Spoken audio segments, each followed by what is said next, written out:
los que vemos niños estamos completamente convencidos que si los papás no se involucran en el tratamiento y no reconocen la enfermedad, no estamos haciendo casi nada. Entonces, cuando me dijeron que hablábamos de cómo saber si mi hijo tiene asma, pues lo que yo hice fue ponerme en los zapatos de una mamá que quiere saber qué es lo que querría saber al respecto del asma, y pensé que estas fueran las preguntas. Primero, para ello, ¿qué debe usted saber? Informarse con su equipo de salud sobre qué es el asma. Yo le digo que con el equipo de salud, porque todo el mundo opina de las enfermedades, pero de verdad la mejor forma es con el que ustedes tengan su médico de confianza o el equipo que tiene a cargo la salud, pues tengamos estas inquietudes y las compartamos. Conocer los factores de riesgo o posibles causas para desarrollar asma. Reconocer los síntomas y signos más comunes en los niños, que son un poquito diferentes que en los adultos. Consultar un médico para diagnóstico preciso y direccionamiento posterior del niño. Identificar las medidas preventivas que puede adoptar usted como mamá o cuidador para ayudar al control de la enfermedad, y reconocer algunas afecciones que se nos presentan concomitantemente con el asma, que llamamos comorbilidades, y si no las controlamos no podemos manejar el niño adecuadamente. Involucrarse, lo que estamos diciendo, activamente en el manejo del asma de su hijo. Saber que su hijo necesita medicamentos, en la agudización unos o en la crisis, y de mantenimiento otros. Luego debe conocerlos y aprender cómo administrarlos, y sobre todo saber que si es una enfermedad crónica, los debemos dar algunos por tiempos prolongados. Acudir a los controles ambulatorios, donde el médico evaluará la gravedad de la enfermedad y tomará decisiones terapéuticas en conjunto con un equipo de salud. Entonces, lo que pretendo es estos ítems que hemos colocado ahí, que creo que es lo que más le importa a los papás o mamás de niños con asma, pues los tratemos de desarrollar. Primero, ¿qué es el asma?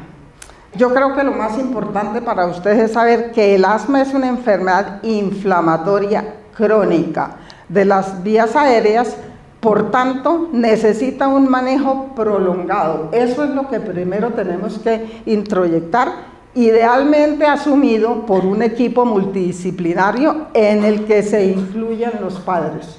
Definitivamente los papás tienen que estar involucrados en el manejo, si no, no tenemos el éxito que queremos.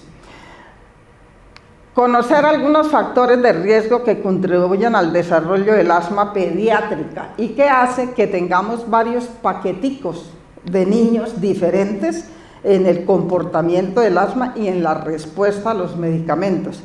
Es decir, saber que tenemos diferentes fenotipos, llamamos nosotros, grupos distintos con respuestas diferentes a medicamentos. Y para ello influyen, para ser de un fenotipo u otro, factores endógenos del hospedero, como la inmunidad innata, con la que nace, la inmunidad adquirida o adaptativa que tiene el niño, los cambios que puede haber tenido un paciente en la vía aérea y en el crecimiento pulmonar.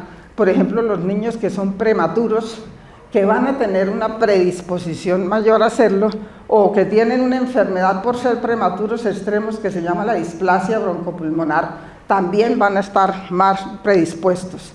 La predisposición a la alergia y otros factores exógenos, como los cambios en el microbioma. El microbioma es todas las bacterias que nosotros tenemos, tanto en el tracto respiratorio, en el tracto digestivo, en la piel, en el tracto geniturinario. Entonces, esas viven con nosotros en plena simbiosis. Si tenemos cambios en ese microbioma, también nos puede predisponer a hacer procesos asmáticos. Factores ambientales como antígenos, alergenos, infecciones.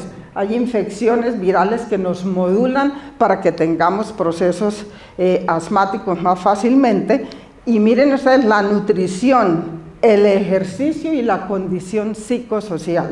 Definitivamente todo esto influye y por eso es que ustedes tienen que tenerlo presente para que nos ayuden en el tratamiento.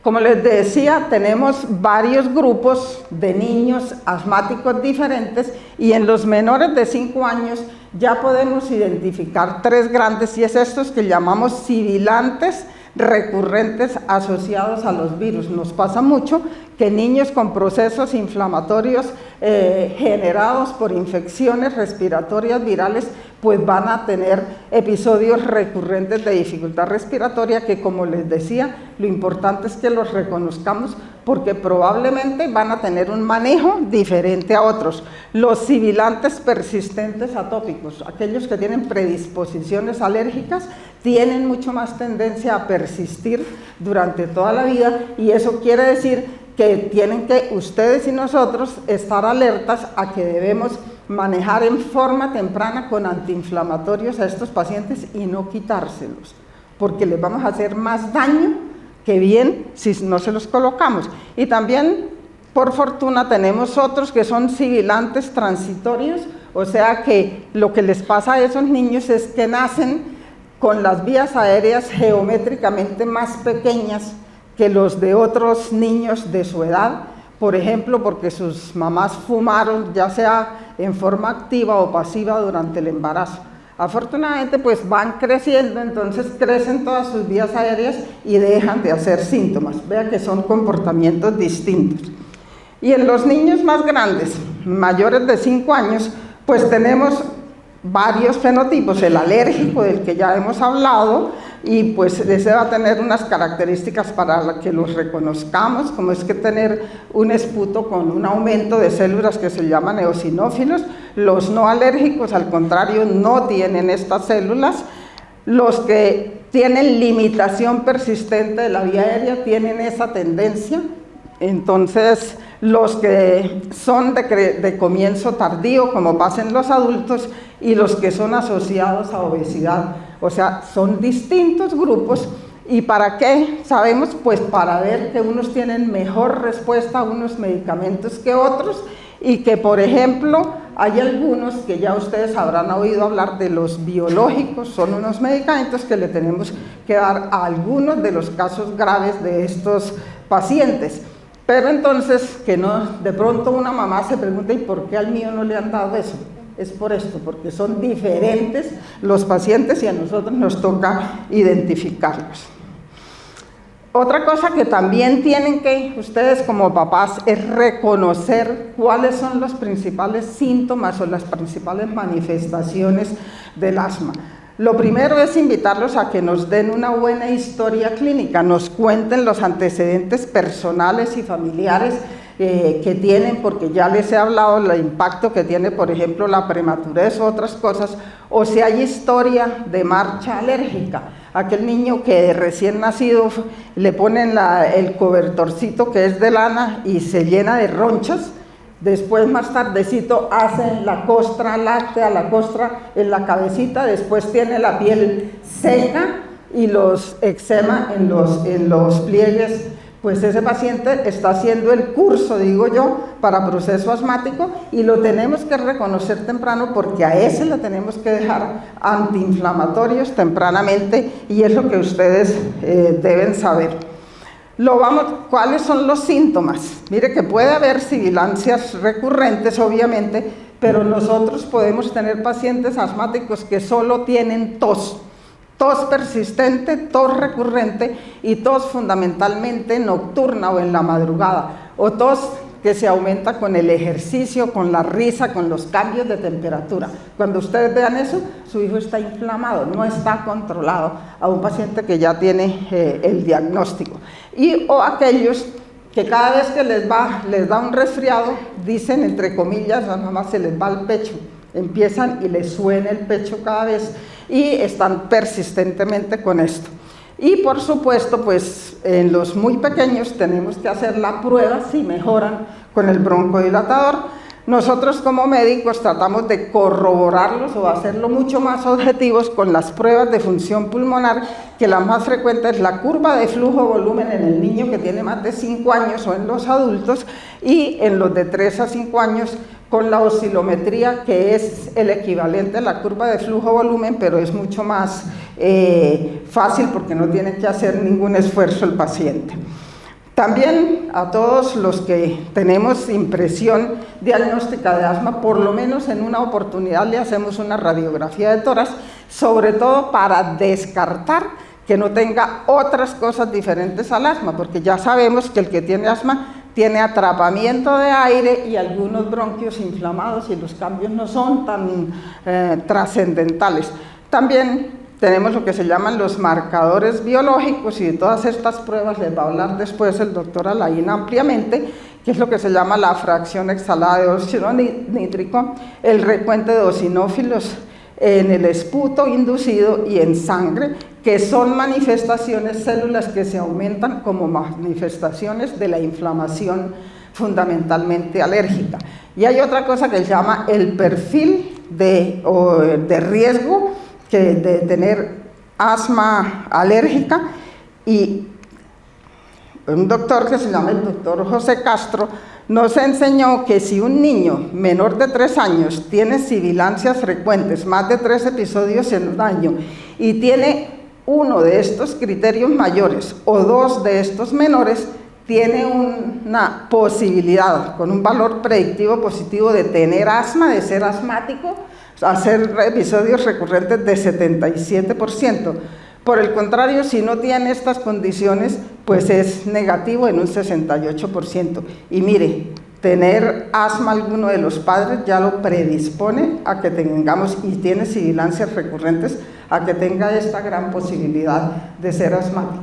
Les contamos esto para que lo más importante es que ustedes como padres acepten la enfermedad, porque si uno acepta la enfermedad, la deja tratar. Y es lo que nosotros pretendemos. También es importante que ustedes reconozcan cuando el niño tiene una agudización o crisis. Pues cuando tiene una crisis, si sabemos que esta es una vía aérea normal, mire lo que le pasa al paciente en su episodio agudo, fundamentalmente.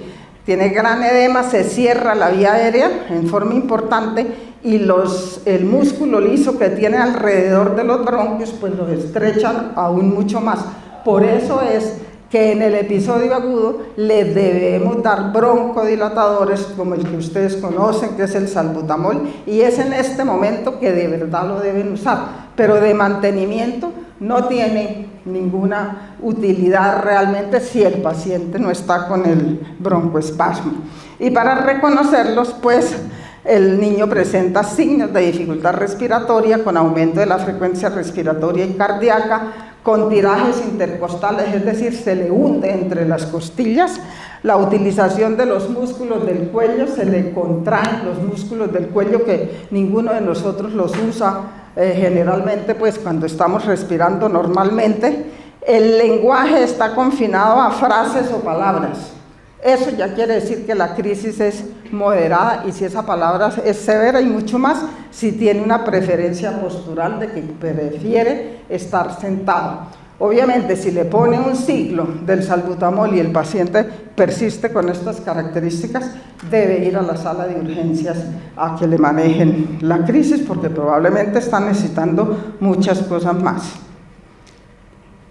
Entonces, decíamos que se debe involucrar, después de saber que su hijo es asmático, que le dieron el diagnóstico, que tiene que involucrarse en el tratamiento del asma, y esto incluye saber las medidas preventivas de las que hemos hablado, el manejo de las comorbilidades que también les mencioné, el tratamiento farmacológico y no farmacológico, conocer los medicamentos, la inmunoterapia en algunos casos, es decir, las vacunas de alergia, que por favor no las pidan para todos, porque no es para todos, es para el grupito que les dije que tiene un fundamento alérgico importante, es el que se va a beneficiar. Es por eso que no se las ofrecen a ustedes para todos los niños. Reeducación de los músculos respiratorios y recuperación de la respiración nasal. Es decir, la rehabilitación pulmonar es muy importante en estos pacientes porque los niños empiezan a tener vicios de respiración y solo respiran con la cintura escapular, con la parte de arriba, no utilizan el diafragma y entonces tienen cóncavo la parte inferior del tórax. Y pues deben recibir en una forma de verdad bastante receptiva, y perdónenme la redundancia, las medidas que les dan a ustedes de educación y que les ofrecen estos programas de asma donde existen. Entonces, las medidas preventivas, ¿qué debemos hacer? Y ustedes, evitar la obesidad materna y la ganancia excesiva de peso en el embarazo y en el niño en la edad temprana. Exposición a ciertos medicamentos, evitarlos en el embarazo y en el niño en edad temprana, como el acetaminofén y los antibióticos de amplio espectro. No le pidan a su médico o no lo forcen a que le dé antibióticos cuando él le dice, mire, es que tiene una enfermedad viral. No, si mucho más si el niño es pequeño. Por estas razones, evitar el estrés materno desde el nacimiento y en la edad temprana y evitar la exposición a humo y a polvo casero. Y aquí les pongo mascotas interrogado, porque si ustedes quieren tener mascotas, deben introducirlos en forma temprana, antes de los 2 años, para que el sistema inmunológico del niño, que no está completo, pues tenga una respuesta adecuada contra múltiples estímulos y no haga una respuesta selectiva a la alergia en aquellos que tienen predisposición alérgica. Igual que debemos evitar estas cosas, pues vamos a incentivar la interacción con la microbiota de la vida temprana, las bacterias que nos acompañan, incentivando el parto vaginal, la leche materna, la exposición a estas endotoxinas que estábamos hablando acá, que es lo que se llama la teoría de la higiene. Y en algunos pacientes especiales ya sabemos que nuevas vacunas como las vacunas bacterianas que inducen inmunidad cruzada contra virus, algunos lisados bacterianos podemos usar en el grupo de pacientes, en el grupito que les dije que son fundamentalmente desencadenadas por virus. Y los probióticos pues tienen también alguna utilidad y vamos a seguir pues hablando un tanto de ellos. Entonces, recordarles que es la microbiota, pues ya les decía que es la colonización de bacterias que usualmente nos acompañan en las distintas partes del cuerpo, donde existe una relación simbiótica con el hospedero y de esta manera hay una homeostasis fisiológica que se puede perder de acuerdo al estilo de vida que tengamos, porque esos son reguladores a la edad y a la dieta que estemos utilizando. Por eso es tan importante la dieta saludable y los estilos de vida saludables que se promueven. ¿Qué son los prebióticos? Para que ustedes se acuerden, pues este término se refiere a los ingredientes de algunos alimentos que no son digeribles y que producen efectos benéficos en el huésped, estimulando selectivamente el crecimiento, la actividad de los microorganismos autóctonos de la microbiota. Por ejemplo, las frutas, las verduras tienen estos tales prebióticos, y los probióticos pues ya son microorganismos vivos que confieren un beneficio a la salud del consumidor. Entonces, eso sí los debemos tener. Y por eso se promueve el estilo de vida saludable, que son aquellos hábitos de la vida diaria que nos ayudan a mantener más sanos y con menos limitación funcional, y lo que incluye la dieta adecuada, una dieta adecuada, el ejercicio físico, los hábitos de higiene y la salud mental. Todo esto está teniendo impacto en el paciente asmático, puede tener en mayor o menor proporción. Una dieta saludable, todos nos enseñan los nutricionistas que en un plato que tengamos la mitad debe estar constituido por este tipo de alimentos vegetales, ya sean frutas o verduras, una cuarta parte por proteínas y la otra cuarta parte por carbohidratos. En forma general, eso es lo que debemos tener en la dieta, y evitar los alimentos procesados, empacados, enlatados, colorantes y azúcares adicionales. por favor, el refrigerio de sus niños que no sean los juguitos de cajitas. Aquí tenemos un problema grave y no vamos a mejorar los niños si no tenemos este tipo de condiciones. El manejo de las comorbilidades, miren, ustedes como padres deben referirle con precisión en la consulta todo lo que le está pasando a su hijo. Esto le ayudará al médico a reconocer comorbilidades y se tomarán mejores determinaciones terapéuticas. Y esto le permitirá a usted, que es importante, valorar mejor la importancia de la intervención de varios profesionales de la salud como parte de un equipo involucrado en el manejo de sus niños, como lo propone el programa de excelencia en asma que tenemos en el INO. Y es para que ustedes de pronto vean un poco más la importancia de por qué eventualmente está la psicóloga, eventualmente está la nutricionista, está la fisioterapeuta y las demás personas ayudándonos en el manejo de estos pacientes.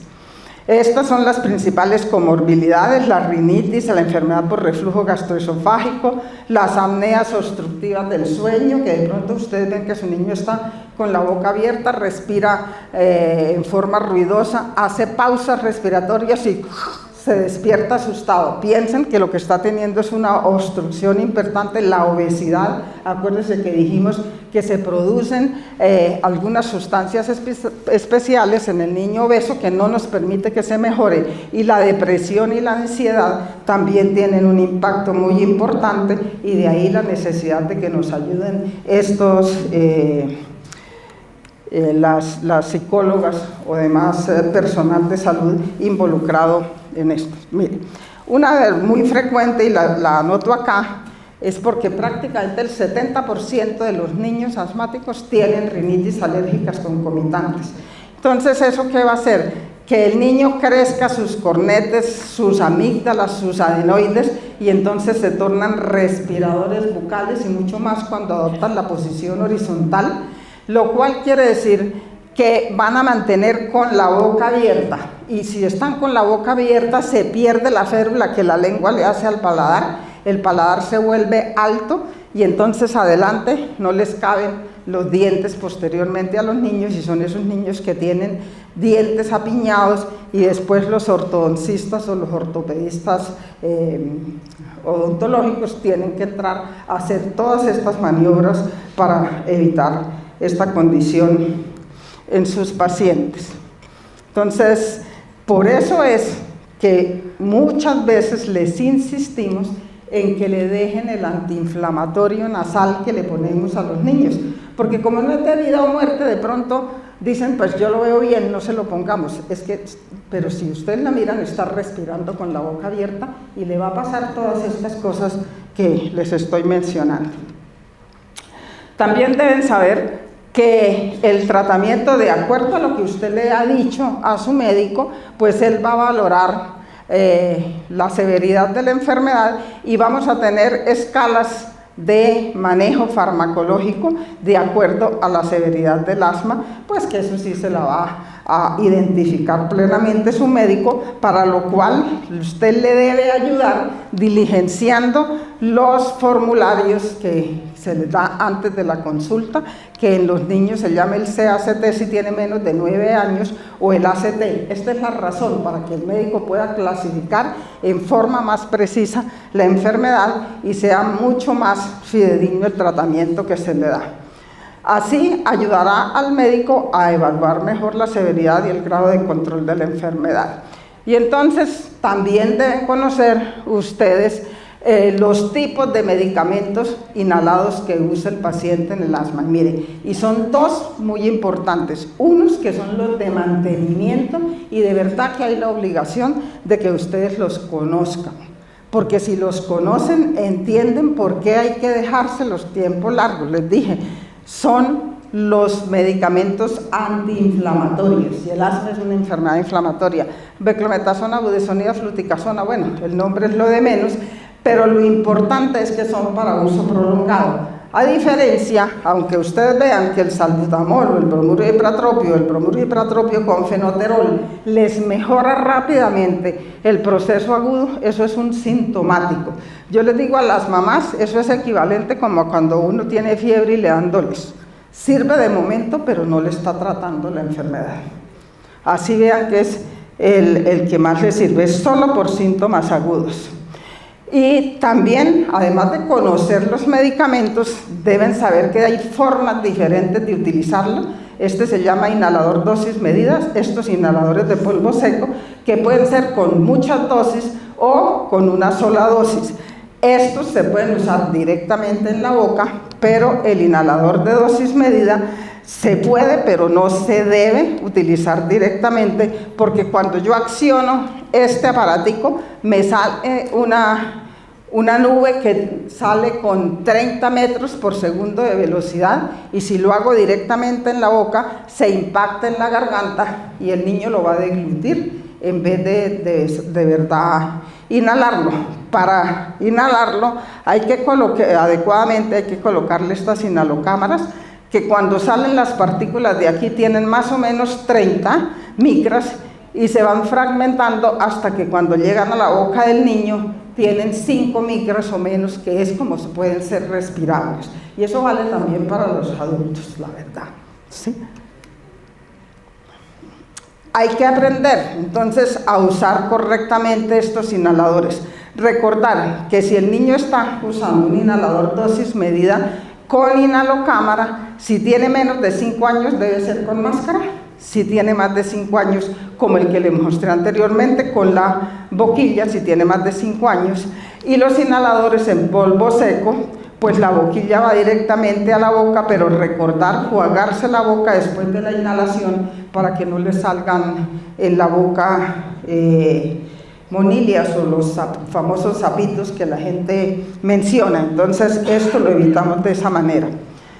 Y también les decía que es importante informarse de la importancia que tiene la reeducación de los músculos pulmonares por los vicios de respiración que tienen los niños. Primero, recuperar la respiración nasal. Ya les decía que todos quieren respirar por la boca, por las razones ya mencionadas.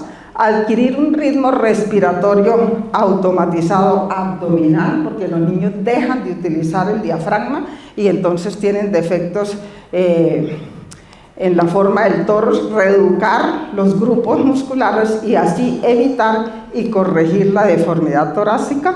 Esto solo por mostrarles cómo es que se hace la respiración. Inhala, exhala profundamente para hacer la respiración nasal. Y también hay que hacer la reeducación pulmonar de los diferentes grupos musculares, y estos ejercicios van orientados a mejorar la flexibilidad costal, la extensión, la rotación, la flexión lateral del tórax y el uso de los músculos paravertebrales para evitar la retracción muscular. Y de esa manera, estos son muchos de esos ejercicios, pero pues ustedes en el programa que tiene el instituto, por ejemplo, de rehabilitación, pues son sometidos a todas estas condiciones, que inicialmente será en forma presencial y después también puede hacerse en forma virtual. Lo que pretendemos es evitar estas condiciones en los pacientes. Y por último, pues que reciban en forma agradable de verdad las pautas educativas que se deben dar en asma. Tenemos diferentes estrategias. Ustedes han oído a su médico darle educación en el momento de la consulta, pero también talleres de información y todos estos mensajes que por WhatsApp o por las otras formas le mandan el diferente personal de la salud, y hacer sesiones periódicas de reforzamiento. ¿Y sobre qué fundamentalmente? Sobre los medicamentos, cuáles son los antiinflamatorios, cuáles no, el uso de los espaciadores, ya les dijimos, o de las inhalocámaras, el uso de los flujómetros y unas guías de automanejo, y sobre todo cuándo debe usted acudir a urgencias. Todo eso se lo van a dar dentro del programa que se tiene instaurado, por lo menos en el instituto existe de esta manera. Todos los tópicos, les decía, para el control del asma que hemos expuesto acá, están concebidos y en capacidad de cubrirse por el Instituto Neumológico a través de su Centro de Excelencia en Asma, con un equipo multidisciplinario para el manejo de dicha enfermedad en su niño. Que así de bien orientado un programa, tengamos niños felices con adecuada calidad de vida. Y por último, dejarles como mensajes para que ustedes lleven a la casa esto: hay que aprender a identificar la enfermedad y así aceptarla para que permitamos tratarla, porque si no la aceptamos, no la dejamos tratar y no es bueno para el niño. Reconocer los desencadenantes y evitarlos cuando sea posible, ambientales, las infecciones, las comorbilidades. Reconocer cuándo está presentando una crisis y cuándo debe acudir a urgencias. Acudir a los controles ambulatorios, donde su médico evaluará la severidad y grado de control de la enfermedad del niño y pueda resolver sus inquietudes. Y pregúnteselas al médico, porque si ustedes no se involucran, no hacemos nada en el manejo.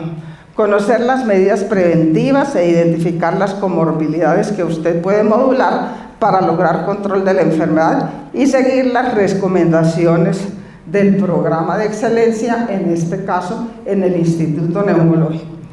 Y muchas gracias.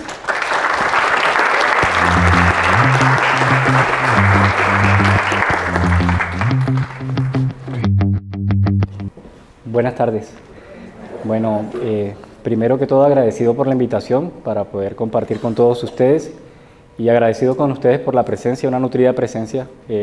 Llama la atención, digamos, que hayan venido tantas personas, porque el asma es una enfermedad que, aunque está presente en la vida de seguramente todos los que estamos acá, conocemos algún asmático, familiar, amigo, vecinito, abuelos, y a pesar de eso a veces pasa desapercibida.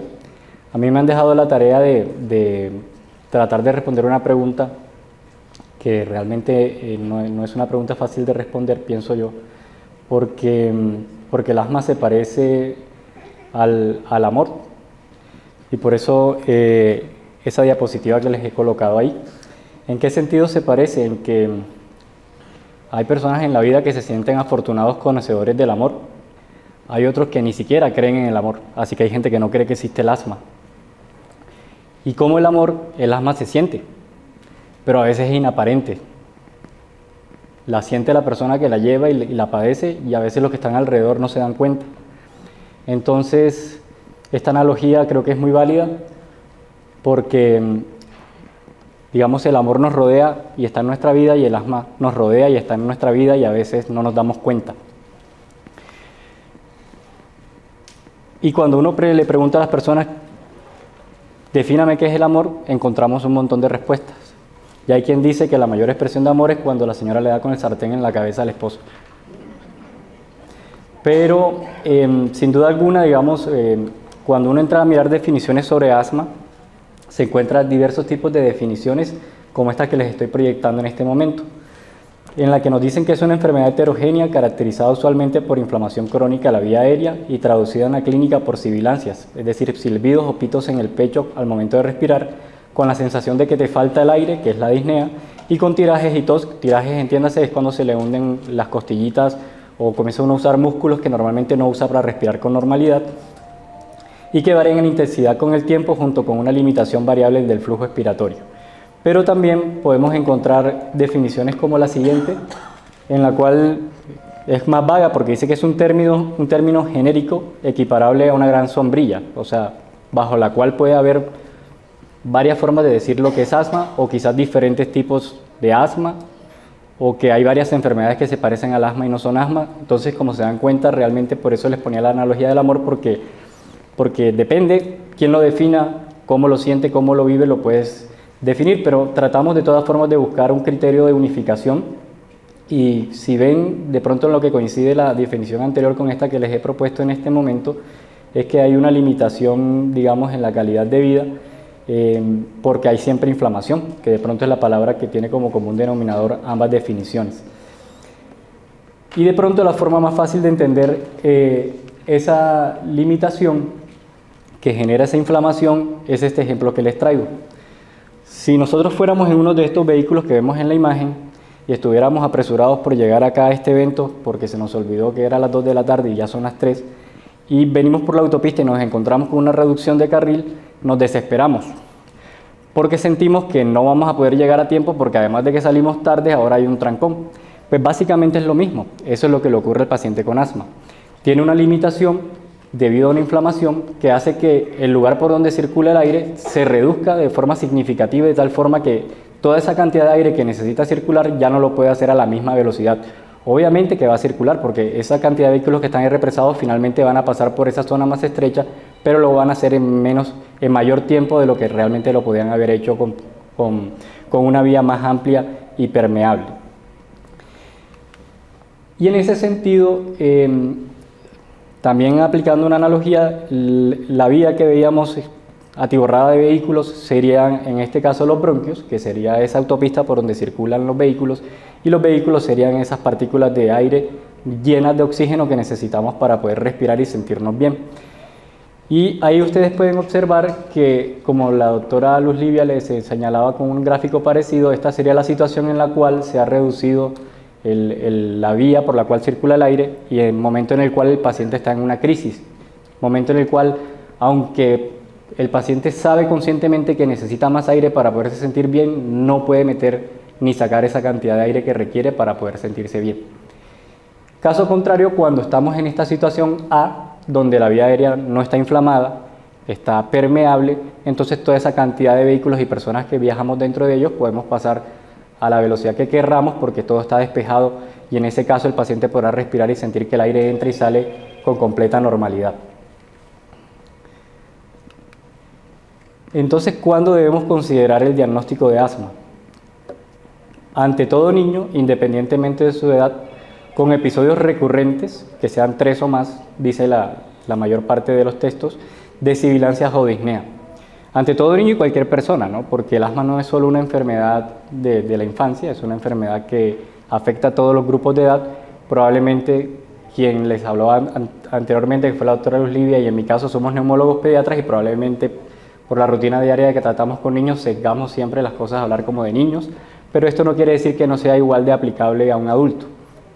Entonces digamos que cualquier niño o persona adulta que independiente de su edad tenga episodios repetitivos en los cuales se siente que se ahoga, que el aire no le alcanza y que incluso puede percibir que le silba el pecho. Como también se mencionó con anterioridad, digamos, existen en la edad pediátrica al menos 3 grupos en los cuales intentamos clasificar los niños que potencialmente tienen asma de acuerdo al comportamiento clínico, ¿sí? De acuerdo a las características de la persona que está teniendo esos episodios, tratamos de agruparlo porque en la práctica hay que buscar alguna forma de simplificar cómo poder tratar o cómo poder también responder preguntas que ustedes como familia nos hacen a nosotros durante la consulta. Y una de esas preguntas puede ser si el asma del niño es solo ahora o le va a durar toda la vida o se le va a ir en algún momento o le va a durar hasta que tiene 12 años porque mi vecino me dijo que él tenía asma pero cuando llegó a la adolescencia se le fue.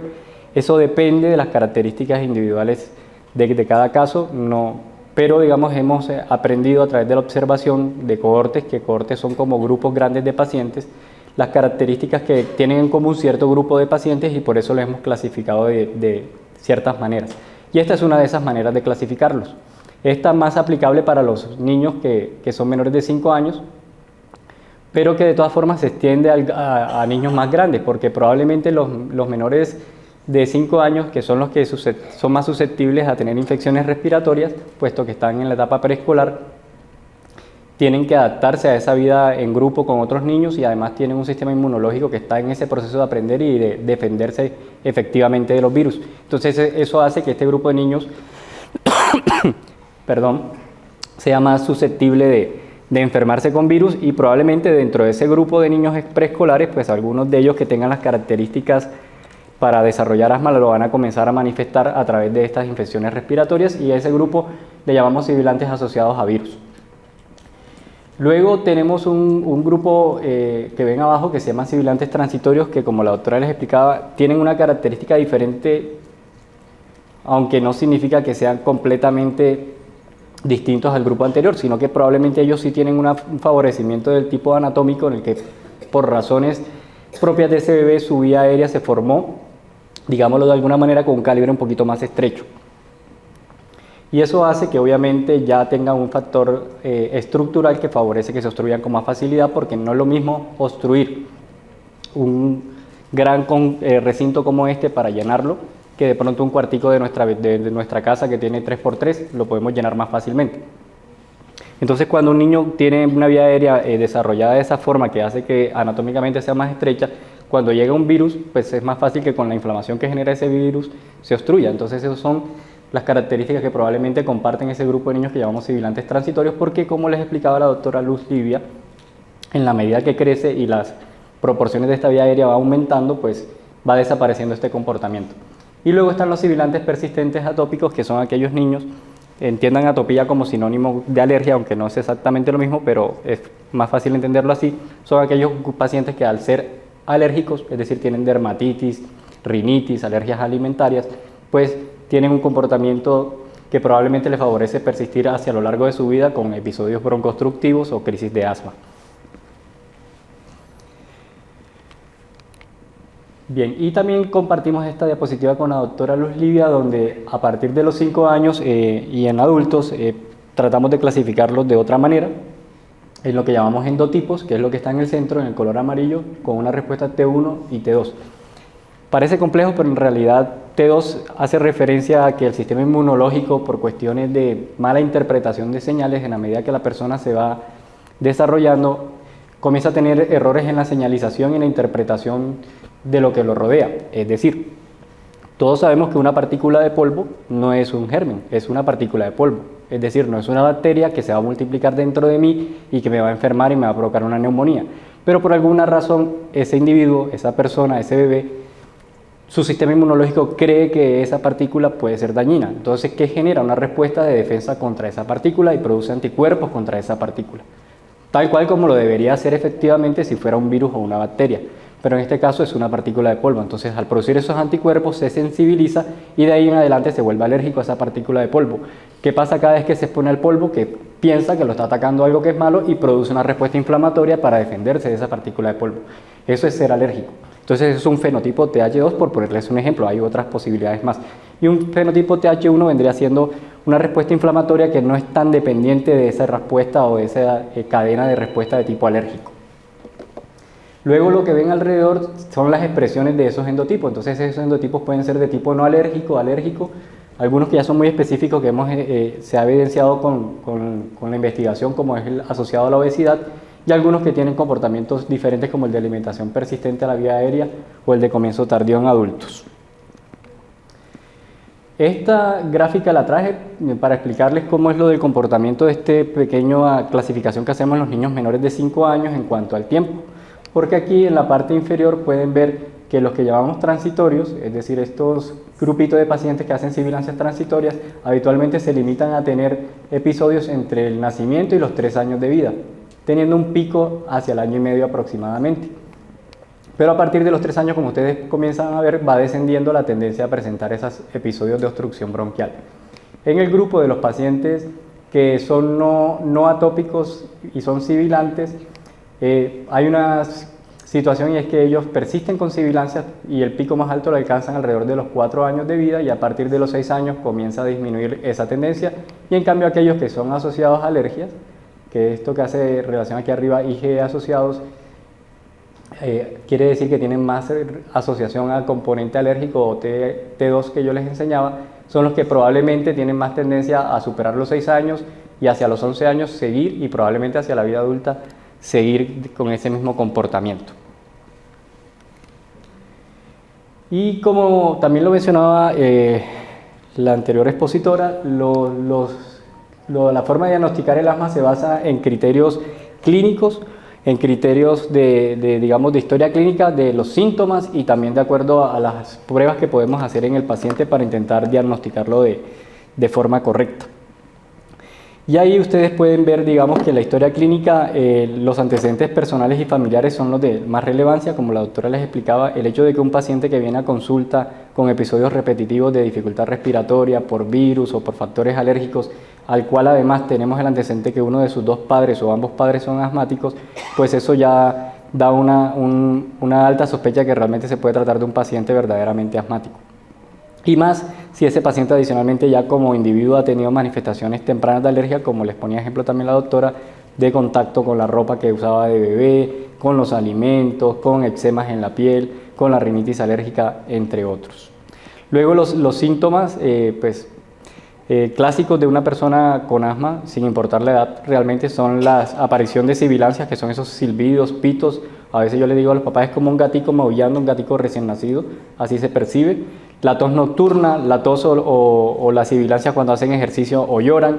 La historia de resfriado que siempre se complica porque los papás le cuentan uno de esos. Siempre que la gripa, doctor, termina con congestión en el pecho, le hierve el pecho, le pita el pecho. Y es habitual porque la gripa de estos pacientes habitualmente termina en complicación, que es la crisis.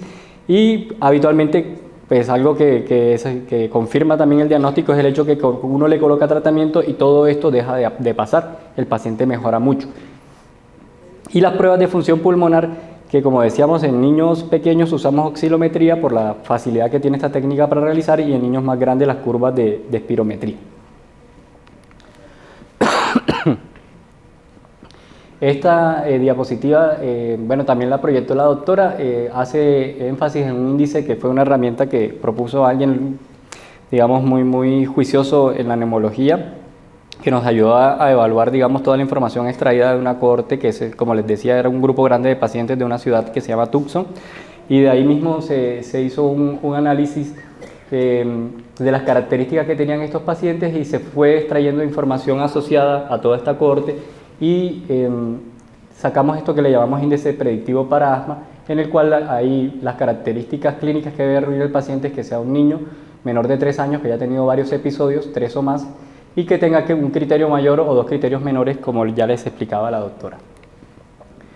Ahora, ¿qué es el asma bronquial en los niños? El diagnóstico, como les decía, esencialmente se basa en los episodios reiterados de obstrucción bronquial. Eso es algo que también es importante explicarlo, porque a veces un niño puede tener un episodio de dificultad respiratoria asociado a un virus. Normalmente eso tiene un nombre, nosotros lo llamamos bronquiolitis, pero resulta que ese niño más nunca en la vida vuelve a tener otro episodio. Y comenzamos a hablar antecedentes personales y los papás son sanos, no son papás asmáticos, y el niño no ha tenido manifestaciones nunca alérgicas de ningún tipo, ni de contacto, ni alimentarias, y más nunca repitió una crisis, pero la mamá llega angustiada porque algún colega o algún personal de salud o un vecino, un amigo le dijo, tu niño tiene asma. Y no es así, porque cualquiera de nosotros puede tener en algún momento algún episodio de dificultad respiratoria. Entonces un criterio importante clínico es la recurrencia, o sea, tiene que haber varios episodios.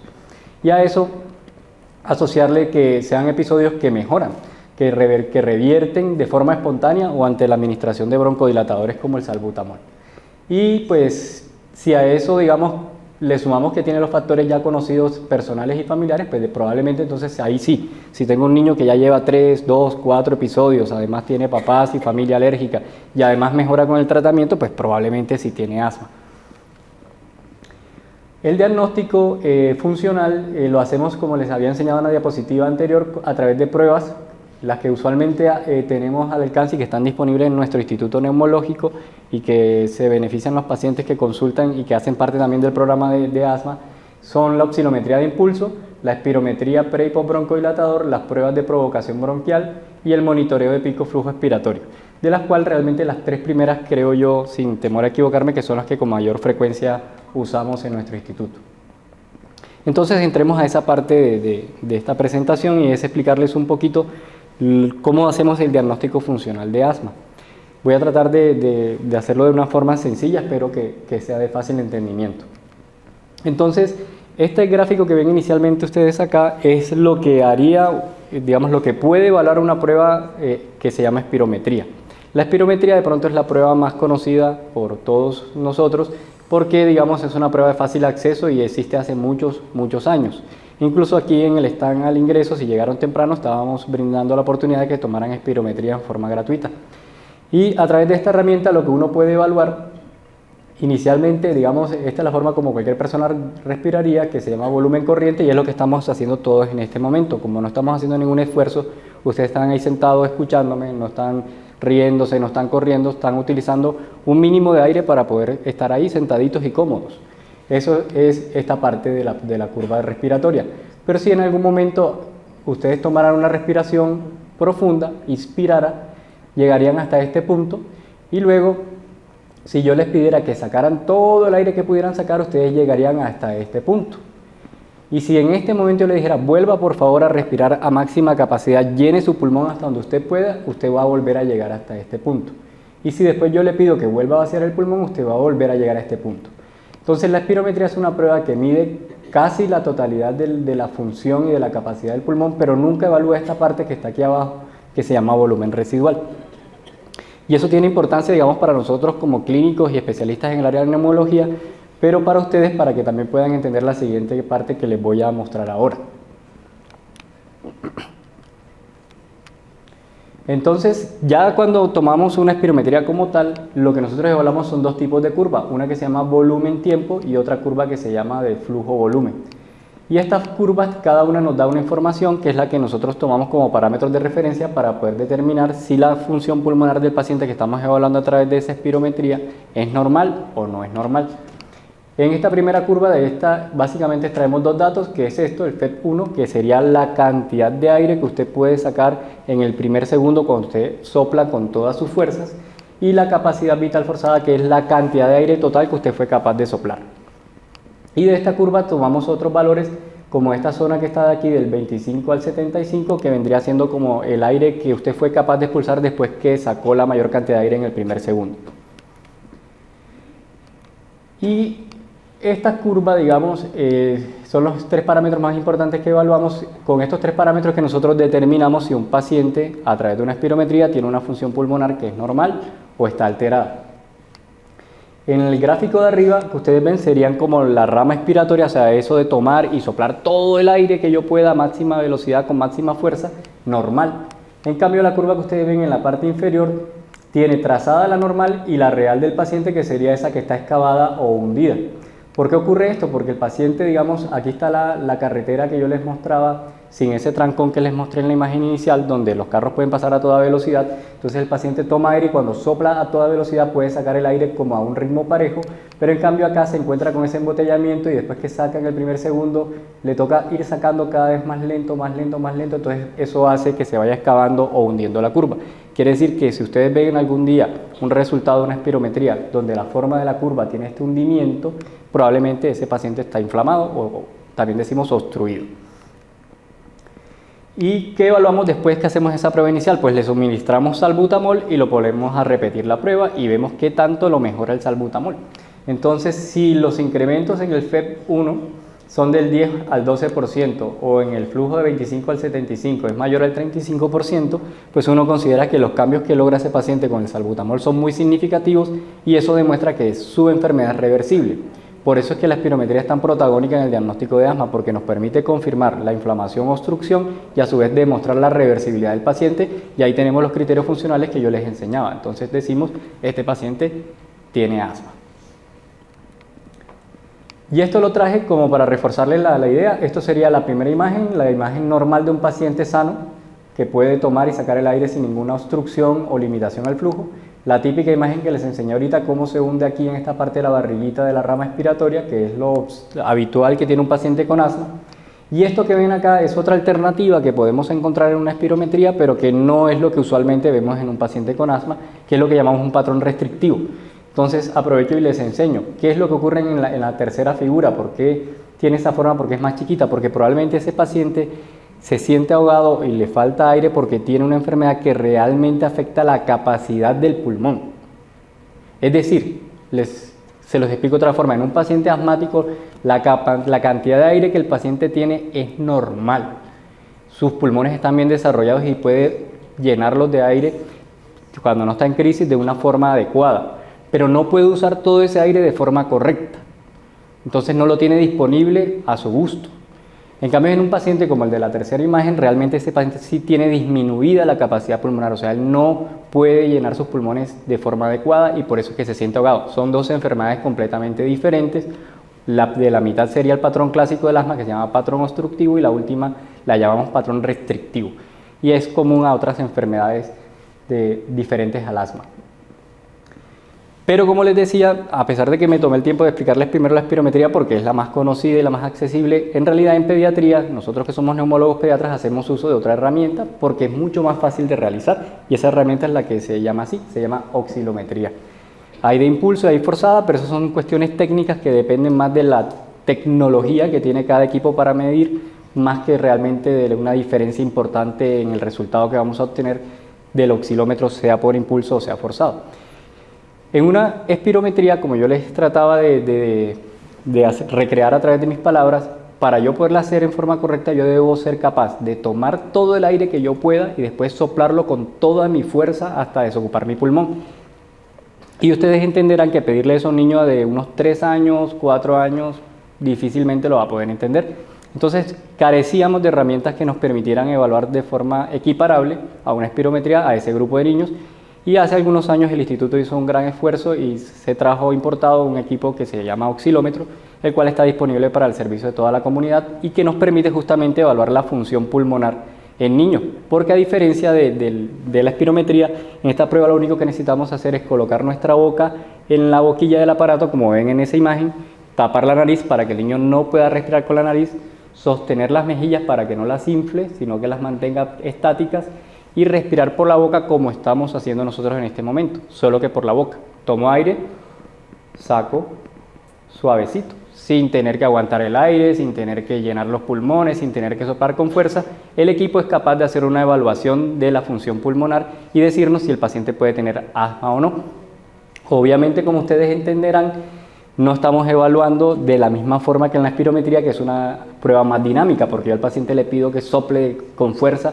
Entonces los parámetros que yo encuentro como resultados son distintos. Yo lo que mido a través de este tipo de pruebas son las resistencias y las reactancias. Entonces, resistencias es básicamente la dificultad que tiene cualquier fluido, pongamos los tubos de la casa, que llevan el agua limpia hasta el lavamanos, desde el contador hasta el lavamanos del baño de su casa. Cuando el agua circula por esos tubos de PVC que ustedes conocen, de color verdecito o gris, esa agua va rozando las paredes del tubo y ese roce trata de frenar el agua, solo que la presión del agua es mayor a ese roce y el agua al fin y al cabo circula y llega hasta donde usted está lavando las manos. Pues lo mismito, pero a nivel pulmonar. Los tubos de esa casa ahora son los bronquios del paciente y el aire es el agua. Y cuando el aire circula a través de los bronquios, que son esos tubos, va rozando las paredes del sistema respiratorio y ese roce trata de frenarlo, pero el aire es capaz al fin y al cabo de llegar hasta la zona final. Entonces, a través de esta prueba nosotros medimos la resistencia, que es lo que les acabo de explicar, y medimos la reactancia, que vendría siendo, no es lo mismo, pero una forma fácil de entenderlo sería como que yo le evalúo la capacidad de elasticidad del sistema respiratorio del paciente. Entonces, si el sistema respiratorio infla y desinfla fácil, o por el contrario está duro, como que no se deja inflar. Y de esa prueba yo puedo obtener patrones. Traje esta gráfica porque quizás es la más agradable para explicar, la más fácil, donde yo puedo tener mis resistencias normales, como es este caso, y mis reactancias normales.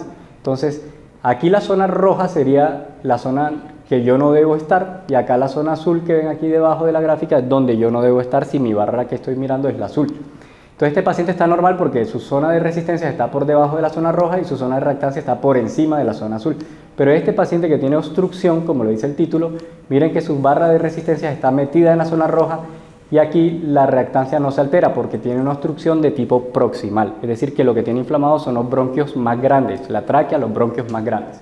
En cambio, en una obstrucción distal tiene elevadas las resistencias y tiene alteradas las reactancias. Mire que aquí en este gráfico de abajo y la mitad, la zona de la barra azul sí se mete hacia el área azul, lo cual quiere decir que está disminuida su reactancia. Entonces ese sería un paciente con un compromiso de obstrucción distal. ¿Qué es lo bonito de esta prueba? Que más allá de lo que nos ofrece la espirometría, nos permite identificar con más exactitud cuál es la zona más inflamada, si la zona central o la zona periférica del paciente, y en eso supera la espirometría porque es mucho más sensible para detectar obstrucción distal, que ahí la espirometría de pronto, nosotros los pediatras le damos mucha relevancia al flujo final, que es del 25 al 75, y con eso hacemos cierta cosa equiparable, pero no es lo mismo.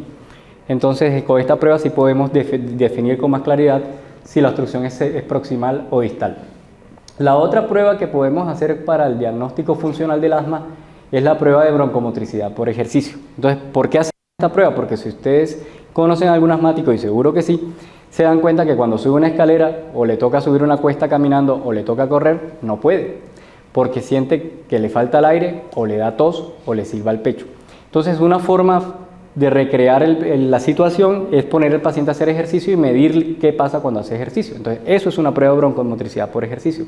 Básicamente, yo pongo al paciente a hacer una espirometría antes del ejercicio, luego lo pongo a hacer ejercicio para que se acalore, se agite, y luego le mido la función pulmonar varias veces más después del ejercicio y me doy cuenta cómo se comporta su función pulmonar. ¿Y qué es lo que vamos a esperar? Pues obviamente que esa función pulmonar, que de pronto al principio puede ser normal, luego del ejercicio disminuya, y eso demuestra que efectivamente cuando hace ejercicio se le cierran los bronquios, y es decir, tiene asma. Existen varias formas de hacerla. La primera se llama de carrera libre, pero la dejamos de hacer porque las compañeras se quejaban porque tenían que salir persiguiendo a los niños. No, mentira, eso no es verdad. Pero sí se puede hacer de esa forma, se puede hacer carrera libre, en la que uno le puede poner al niño a correr en cierta distancia y luego de hacer la carrera libre hacer las espirometrías, o hacerlo de una forma más tecnificada, que puede ser con bicicleta estática o puede ser con cinta caminadora. Nosotros en el instituto utilizamos cinta caminadora, pero simplemente para darles el ejemplo de las formas que se puede hacer. ¿Qué otros exámenes complementarios se hacen para diagnosticar asma? Radiografía de tórax. No, mentira, no se hace para diagnosticar asma porque no sirve para el diagnóstico de asma. Entonces, ¿por qué casi siempre le pedimos radiografía de tórax a los pacientes cuando estamos estudiando asma? Porque pueden haber otras enfermedades que la radiografía sí puede detectar, que pueden generar síntomas parecidos al asma, pero yo puedo llegar a hacer el diagnóstico diferencial de, no, mire, este paciente no tiene asma, mire cómo tiene la tráquea más chiquita de lo normal, o mire que tiene un pulmón menos desarrollado y por eso es que se ahoga. En fin, ustedes ya podrán imaginarse. Y hay obviamente unos diagnósticos diferenciales, porque esa es la parte difícil, como el amor, otra vez. Uno a veces cree que está enamorado y no, o si no, que lo digan los que tienen pareja tóxica. Entonces pasa que hay enfermedades que quieren engañarnos y se parecen al asma, pero no son asma. Entonces ahí le puse unas listas de las que comúnmente debemos considerar como diagnóstico diferencial. Entonces, la fibrosis quística, que es una enfermedad genética muy compleja, al principio, sobre todo cuando son al inicio de la enfermedad, cualquiera de nosotros, médicos, familiares, vemos que el niño se agita, que vive con tos todo el tiempo. Lo primero que vamos a pensar es asma, y con toda razón, porque el asma es más prevalente, pero no siempre es asma. Entonces, de ahí la importancia de siempre buscar al médico, ¿sí? Buscar su médico de confianza, su médico de familia, médico general, su pediatra, o si pueden ir a un neumólogo pediatra o a su neumólogo de confianza, háganlo, porque hay que hacer diagnóstico diferencial. Las enfermedades como el reflujo pueden provocar tos crónica, la aspiración, es decir, esas personas que tienen problemas para deglutir y se les van los líquidos, también pueden presentar síntomas de tos crónica. Las enfermedades pulmonares crónicas en general, la disquinesia axilar, que es una enfermedad también muy interesante, los trastornos inmunológicos porque no se defienden bien, entonces viven con gripa todo el tiempo. Eso no es asma, sino que el paciente no tiene inmunidad, no puede defenderse y vive todo el tiempo tosiendo porque vive periódicamente infectado. Las malformaciones, como les decía, y la tos crónica en general. Eso es lo que yo quería compartirles. Espero poder, haber sido lo suficientemente claro y haber podido, digamos, dar ejemplos útiles. Para cerrar este pequeño fragmento de poesía de un poeta colombiano que es Fabio Andrés Delgado de Soacha, escribió esto en 1985. Esta es la primera estrofa de la poesía. Esa poesía, ese poema se llama Asma, y en la primera estrofa dice esto: y se depende más del oxígeno que de las ideas, el dinero, los libros y la codicia, y no nos damos cuenta. Y vivimos nuestra vida corriendo, agitados, preocupados, y no nos damos cuenta que las cosas más insignificantes realmente son las más importantes. Y si no, pregúnteselo a un paciente con crisis asmática, cuando se está ahogando, si usted le ofrece lo que usted quiera, lo que se le ocurra, un viaje o poder respirar bien, ¿qué cree que le responde? Eso es. Bueno, buena tarde para todos.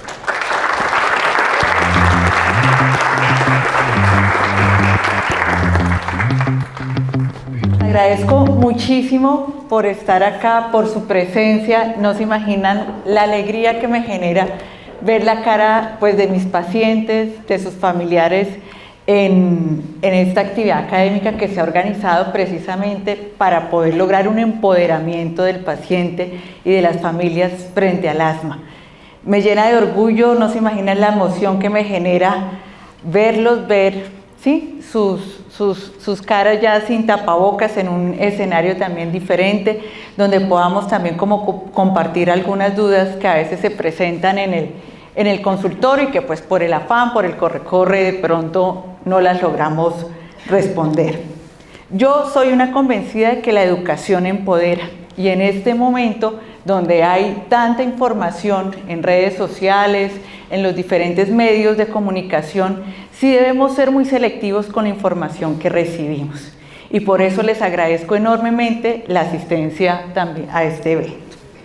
Yo voy a hablarles brevemente sobre las alternativas de manejo en asma. Hice una revisión muy corta sobre las principales intervenciones, pero lo que quiero es que nos dé el espacio al finalizar de poder entablar una serie de diálogo, de preguntas sobre las intervenciones que los pacientes reciben con más frecuencia. Aquí el siguiente. Ya.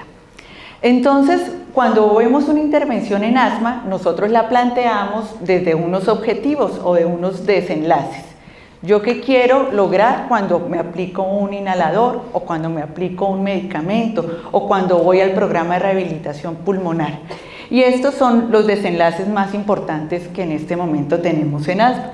Uno es el control, o sea, que los pacientes logren el control de los síntomas, pero el control de los síntomas va más allá de decir me siento bien. Esa medida de control debe ser una medida objetiva a través de un cuestionario donde hay unas preguntas estandarizadas que nos sirven para saber si el paciente realmente tiene un control del asma o no. Una de esas preguntas, o algo que nos pasa con mucha frecuencia en la vida diaria, es que preguntamos ¿cómo se ha sentido? Y la respuesta es me he sentido bien. ¿Cuántas veces se está despertando en la última semana en la noche? Ah, no, como 2 o 3. ¿Y cuánto inhalador de rescate está usando? Ah, no, ese sí me lo estoy poniendo, lo estoy necesitando todos los días. ¿Ese paciente está controlado? No, no está controlado. Está necesitando broncodilatador de rescate, está presentando síntomas nocturnos. Entonces, el control del asma va más allá de preguntar si está bien o no está bien. La exacerbación o la crisis de asma. Las exacerbaciones en asma a veces nos despistan. Decimos que el paciente tiene un asma leve, puede ser que no tenga que utilizar los inhaladores todo el tiempo, que tenga una buena calidad de vida, pero en una sola crisis que hace en el año necesitó ir a urgencias o ese episodio fue potencialmente fatal con el desencadenante que tuvo que ir a cuidado intensivo o necesitar unos ciclos de corticoides sistémicos o medicamentos. Si bien el paciente tiene asma leve, ese episodio de exacerbación le marca una connotación totalmente diferente en el pronóstico de su enfermedad. Entonces debemos ser muy sensibles también sobre las exacerbaciones y siempre debemos querer o evitar que el paciente presente alguna de ellas. La función pulmonar, que como ya nos presentó Alain, lo evaluamos principalmente a través de nuestra prueba, que es la espirometría pre- y postbroncodilatador. La espirometría en asma, ya sabemos, entonces la utilizamos para el diagnóstico, para saber si un paciente tiene asma o no tiene asma, pero también nos sirve para el seguimiento, para evaluar que el paciente no esté presentando deterioro en su función pulmonar. Entonces sí es muy importante que cada año, cada 2 años, dependiendo de la indicación que tengan con su médico tratante, se realice esta espirometría. Sé que la espirometría no es una prueba fácil de hacer, que pues nos cuesta mucho esfuerzo, sobre todo hay pues el esfuerzo de la maniobra, la aspiración forzada, pero es muy muy importante poderla hacer porque con eso sabemos cómo va la función pulmonar. Mortalidad, como lo comentó el doctor Bolívar cuando inició, el asma es una enfermedad que genera en este momento en el mundo muchas muertes. Entonces sí es muy importante que tengamos presente este desenlace. Y la calidad de vida, queremos pues que todas las intervenciones que nosotros hacemos en asma lleven a que los pacientes se sientan bien, a que las personas se sientan contentas y puedan llevar su vida con la enfermedad sin ningún tipo de limitación. Y estas son las 5 alternativas de manejo que vamos como brevemente a revisar. Entonces, uno son los medicamentos de alivio rápido, los medicamentos de mantenimiento, que son diferentes y para el paciente con asma es fundamental que conozca y sepa cuál es su medicamento de mantenimiento. Ese medicamento varía en cada paciente, se individualiza en relación en cada consulta médica, pero son medicamentos que así el paciente se sienta bien, es muy importante que los utilice. ¿Por qué? Porque con esos medicamentos de mantenimiento estamos previniendo exacerbaciones a largo plazo, estamos favoreciendo que haya menos inflamación, con lo cual la función pulmonar se va a mantener mejor durante el tiempo y todos los otros desenlaces que les comenté. Hay estrategias de prevención, principalmente pues con el asma alérgica en relación con algunos desencadenantes y la vacunación. Los programas como tal de atención integrada, como nosotros lo tenemos en el instituto, el programa del asma del instituto está fundamentado en la rehabilitación pulmonar y últimamente pues está las terapias biológicas que se prescriben en este momento únicamente para pacientes que tienen asma grave y que ese asma grave no está controlada. En general podemos decir que de todo el porcentaje alrededor del 2 o el 3% de los pacientes asmáticos pueden presentar esa condición de asma grave no controlada. Entonces no son en este momento para todos los pacientes. Los medicamentos de alivio rápido, entonces pues de alguna forma yo creo que son cercanos a nosotros el salbutamol, el bromuro de ipratropio, el verodual, y ellos lo que hacen es eso, rápidamente me alivian el síntoma. El problema de estos medicamentos es que son de acción corta, entonces no me van a dar la protección para el resto del día, para mis actividades de ejercicio del día, tampoco tienen actividad antiinflamatoria, entonces no me van a modificar como tal de base el mecanismo fisiopatológico del asma, entonces por eso estos medicamentos solamente se utilizan en crisis y el paciente siempre debe tener su medicamento de mantenimiento. En asma, el medicamento de mantenimiento por excelencia se llama corticoide inhalado. Y frente al corticoide inhalado, pues hay muchos mitos, pero en general lo que vamos a decir es que el corticoide inhalado en un paciente asmático correctamente diagnosticado es el medicamento esencial para que el paciente disminuya la inflamación en los bronquios. Con eso a largo plazo le va a prevenir deterioro en su función pulmonar. Nosotros llamamos ese principal cambio de deterioro en la función pulmonar cuando un paciente asmático hace remodelación bronquial, que eso lo vemos a través de las pruebas de función pulmonar, donde la respuesta al broncodilatador ya no es la hiperactividad marcada por el mismo, sino que se ve ya la obstrucción fija. Todo eso hace el corticoide inhalado. Y resulta que como es corticoide inhalado, pues su mecanismo de acción, su forma y en cómo se va a metabolizar, va a ser toda en el pulmoncito, entonces tiene una menor probabilidad de hacer algún efecto secundario. Y estos corticoides inhalados para algunos pacientes pues vienen en combinación con broncodilatadores de acción prolongada, que los llamamos salmeterol, formoterol o tiotropio, que también ayudan a que el paciente tenga una broncodilatación sostenida durante el tiempo, durante el día, y eso le permite hacer pues más actividad física, le permite sentirse mejor y con eso pues mejora así su calidad de vida. Todos estos medicamentos se centran en una forma y en una vía de administración que es la vía inhalada. ¿Y por qué preferimos la vía inhalada? Para para administrar medicamentos en pacientes que tienen enfermedades respiratorias. Por esto, porque facilita directamente la entrada del medicamento al órgano que necesitamos que se aliente, que es el pulmón y los bronquios. Se necesitan dosis más bajitas, con lo cual, pues esto va a hacer que tengamos menos efectos sistémicos y al llegar directamente sobre el árbol bronquial y sobre los pulmones, pues vamos a tener un inicio de acción más rápido. Entonces, por eso los inhaladores, la terapia inhalada, es nuestra reina en el manejo de las enfermedades respiratorias crónicas. Resulta que para que esa terapia inhalada funcione, los inhaladores tienen que hacer un viaje. Y ese viaje empieza en la boca, luego pasa por la tráquea, llega hacia los bronquios y ya finalmente llega hacia los bronquios segmentarios. Para que el inhalador logre hacer este viaje, esta curvita y todo, es fundamental que la técnica inhalatoria sea perfecta. Si el inhalador no se pone de la manera correcta, se va a quedar todo en la garganta y entonces nos va a producir resequedad en la garganta, placas en la orofaringe y no vamos a sentir ninguna mejoría porque el inhalador se quedó acá y no llegó aquí a la pequeña vía aérea, al árbol bronquial, que era donde necesitábamos que funcionara. Para tener una adecuada técnica inhalatoria, entonces recuerden que a través del programa de asma, cada persona llega con sus inhaladores y pues se refuerza la instrucción de uso frente a cada uno de los inhaladores. Tenemos diferentes tipos de inhaladores, en este momento se agrupan en 3 tipos. En los inhaladores de dosis medidas, que son los más conocidos, que son los de los PUF, donde viene la mayoría de broncodilatadores de acción corta o los de rescate, pero también hay corticoides inhalados que traen inhaladores de dosis medida. El concepto aquí clave, fundamental, importante, que eso, mejor dicho, ese es el 10 de educación del paciente del programa de asma. El inhalador de dosis medida siempre se debe usar con inhalocámara.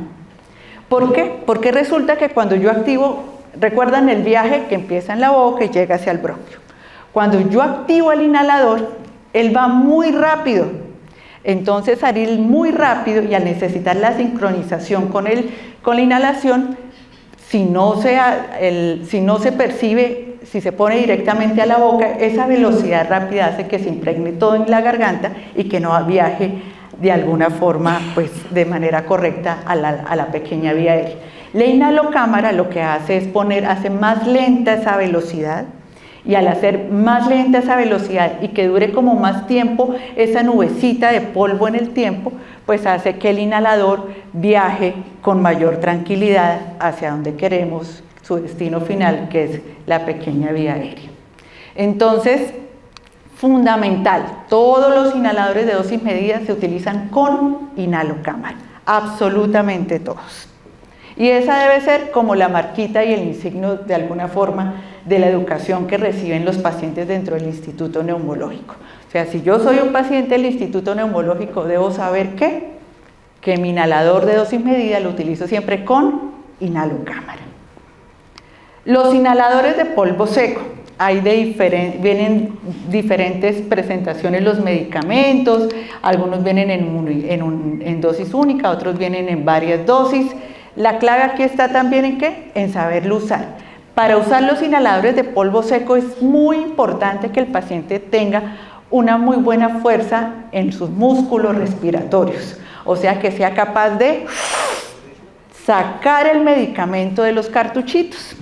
Si el paciente tiene una buena fuerza de sus músculos y hace una buena inspiración profunda, pues el medicamento va a hacer el viaje que nosotros necesitamos. Y están los inhaladores de aspersión de niebla suave, que en este momento, pues, para asma solamente es uno de los medicamentos. Este inhalador de aspersión de niebla suave viene muy fácil su entrega, la velocidad es lenta, sin embargo requiere siempre que armarlo, que moverlo, que darle vuelticas y eso a veces es un poquito difícil. Recuerden un mensaje aquí clave con estos inhaladores de aspersión de niebla suave, es que las primeras 2 dosis son 2 dosis que vienen de prueba, entonces siempre que monten el inhalador desechen esas 2 dosis porque si no lo hacen ese día se van a aplicar una dosis que no es la correcta y ese día pues el paciente puede quedarse sin la dosis de ese inhalador correcta. Estrategias de prevención. Entonces, lo más importante es eso, identificar y evitar los desencadenantes del asma, que principalmente pues nosotros los hemos llamado alergenos y que pues están en nuestro medio ambiente. Este es un listado de algunos desencadenantes. Sin embargo, pues esto sí, cada persona en su interior y con su médico tratante, con su alergólogo, debe poderlos identificar para poderlos evitar. Si ya sé que la exposición y los cambios bruscos de clima me hacen daño, pues yo debo generar una estrategia para evitar ese cambio brusco de clima porque me puede desencadenar una crisis de asma. Lo mismo cuando la exposición a grandes cantidades de ácaros, si yo ya sé que tengo una sensibilización frente a los ácaros, pues debo generar unas estrategias de limpieza en mi casa y de apoyo familiar para evitar la exposición. Y la vacunación, esa vacunación también debe estar individualizada con cada uno. La rehabilitación pulmonar. Entonces, entendemos la rehabilitación pulmonar como una atención integral. O sea, va más allá de la prescripción de un medicamento y va hacia que el paciente conozca, por ejemplo, sus desencadenantes, que tenga un plan de ejercicio, que si tiene problemas de depresión, de ansiedad, problemas en su salud mental, también se puedan apoyar, se puedan soportar, que el equipo de nutrición, si hay problemas en los hábitos de alimentación del paciente, nos pueda soportar, y con eso tenemos de alguna forma una atención multidisciplinaria para cada uno de los pacientes. Y finalmente, lo que queremos es que el paciente logre un buen control de su enfermedad, que tenga una muy buena calidad de vida y que a través pues, del ejercicio fortalezca también su función pulmonar. Estos son dos pequeñas diapositivas en relación con con un análisis preliminar sobre nuestros pacientes, 765 pacientes adultos atendidos a través del programa de rehabilitación pulmonar con una edad promedio de 58 años, y lo que quiero mostrarles que con todo el esfuerzo que ustedes hacen, que hace el equipo multidisciplinario, realmente tenemos unos muy buenos desenlaces y logramos que los pacientes que llegan a nuestro programa de asma tengan una mejor calidad de vida. Finalmente, las terapias biológicas pues son terapias que actúan directamente sobre las células que intervienen en el proceso inflamatorio que provoca el asma. Estos objetivos terapéuticos hacen que se modifique el perfil como tal inflamatorio del paciente, se fundamentan también en un poco en lo que es la personalización de los medicamentos frente a las vías inflamatorias o el mecanismo fisiopatológico que predomina en el paciente para poder ser abarcado, y está indicado para los pacientes con asma grave no controlada. ¿Y qué es un asma no grave no controlada? Es un asma en el cual el paciente necesita muchos medicamentos, necesita dosis muy altas de los medicamentos y a pesar de eso hace crisis frecuentes, necesita ciclos de corticoides sistémicos y viene perdiendo función pulmonar. Sin embargo, este porcentaje de pacientes realmente es muy poquito si las cosas se hacen bien. Y lo que nosotros hemos identificado y lo que se identifica a nivel mundial es que la primera causa del no control de la enfermedad no es la gravedad de la enfermedad, es el uso no correcto de los medicamentos y la terapia de soporte. Entonces, con esto también quiero hacer una fuerte invitación a reforzar nuestra adherencia con la terapia y el manejo de soporte, porque no todos los pacientes llegan allá, y todos los pacientes que llegan, el grupo de pacientes que llega allá es un grupo muy pequeñito de la población de los pacientes con asma. Este es el plan de acción, y también quería aprovechar la conferencia para resaltar el plan de acción. El plan de acción se fundamenta en algo muy importante para los pacientes con asma, que es el autocuidado, el yo solito, como dirían los niños pequeñitos, yo solito.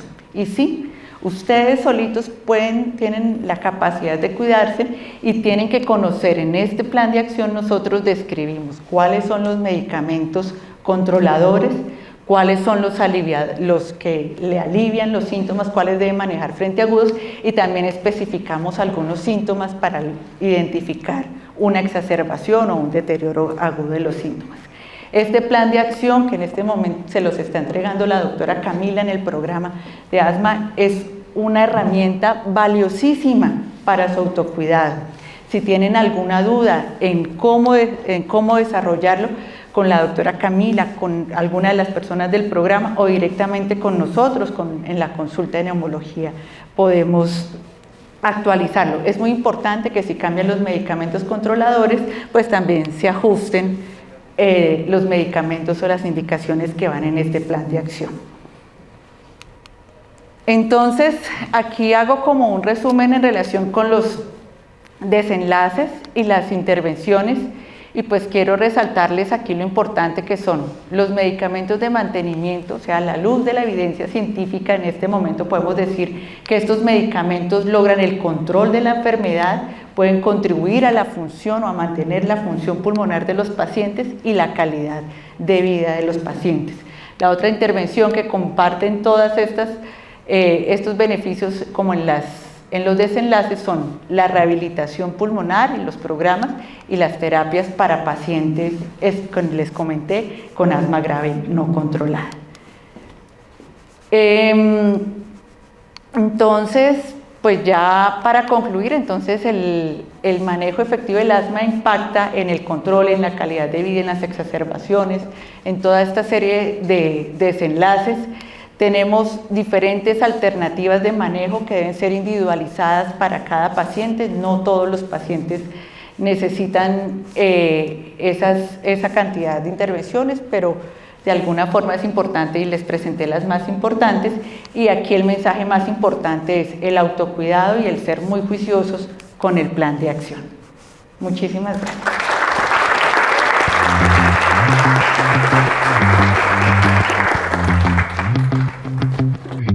Buenas tardes, agradezco mucho la presencia, la invitación a los organizadores del Instituto Neumológico del Oriente para conversar un poquito sobre este tema que es contaminación del aire y asma. Pues yo la verdad hice una conferencia que estaba pensando dirigirla un poquito más a un grupo médico, pero voy a procurar algunos temas que traje, bajarlos a un nivel de comprensión un poco más fácil, aunque pues creo que lo podemos hacer de una manera que si tiene alguna duda pues la vamos resolviendo. Entonces, yo también trabajo con el Instituto Neumológico del Oriente y soy profesor de la Universidad Industrial de Santander. Muchas gracias por estar aquí presentes de nuevo.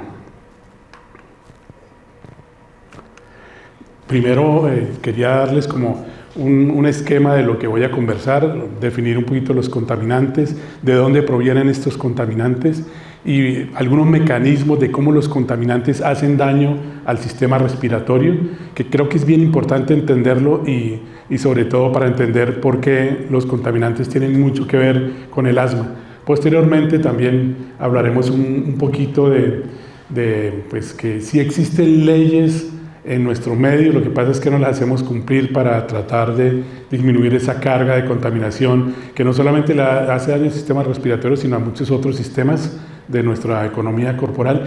Y adicionalmente algunas ideas finales que ya se han comentado de todos modos por mis anteriores conferencistas, que tienen que ver con la forma de prevenir que esos contaminantes nos hagan daño o cómo disminuir esa carga. De todos modos, van a ver que hay muchas cosas por hacer. Dentro de la definición, pues está claro que hay sustancias nocivas en la atmósfera en concentraciones que pueden llegar a provocar daño. Eso es el primer concepto. Si ustedes han visto por ahí, por ejemplo, por los lados del Parque San Pío o en algunos otros sitios de la ciudad, hay unas unidades grandes que uno no sabe qué están haciendo por ahí y parecen como unas cajas grandes selladas, sobre todo la que uno ve en el Parque San Pío. Eso lo que hace es que mide el material particulado que está circulando en un momento dado en la ciudad. Y en algunos sitios hay forma de desplazarlos a varios lugares de la ciudad. Y esa labor la hace usualmente la Corporación de la Defensa de la Meseta de Bucaramanga y se encarga de medir, por ejemplo, cuánto material particulado, hablamos de material de partículas entre 0.1 micras hasta 10 micras aproximadamente, dándole mucha importancia al que es medido entre 2.5 micras y 10 micras. Vamos a ver más adelante la importancia que tiene el tamaño de esas partículas para hacerle daño a la vía aérea. Adicionalmente, también se miden algunas sustancias que salen de las fábricas, que salen de la combustión de los vehículos, y otras sustancias que uno no tiene en cuenta, pero el humo del cigarrillo, el vapeo, también salen una cantidad de sustancias que pueden hacer daño, y de eso vamos a comentar un poquito. Además de eso, existen contaminantes que se pueden clasificar como primarios y como secundarios. Primarios, aquellos que salen directamente de la atmósfera, por ejemplo el monóxido de carbono, o secundarios, los cuales se forman por algunos precursores, como por ejemplo el ozono, que al haber calentamiento excesivo, en los días de mayor calentamiento hay más exposición a ozono, y por eso cuando se habla del efecto de invernadero, en donde se pierde un porcentaje digamos, de las capas de la atmósfera que nos protegen contra la radiación solar, hay más ozono, y ese ozono también es dañino para la vía aérea. Entonces tenemos que tener mucho cuidado con esos momentos climáticos, como por ejemplo los que estamos viviendo actualmente, en donde puede incrementar el material particulado, en donde puede aumentar el ozono y otras series de sustancias que van a hacer daño sobre la vía aérea.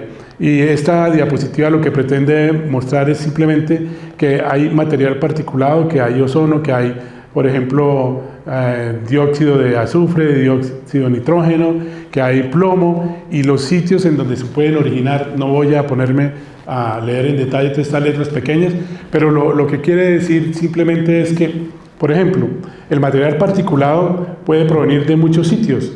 Pueden incluirse las emisiones de procesos de combustión, tales como los vehículos de gasolina, diésel, la combustión de combustibles para generación de energía y procesos industriales.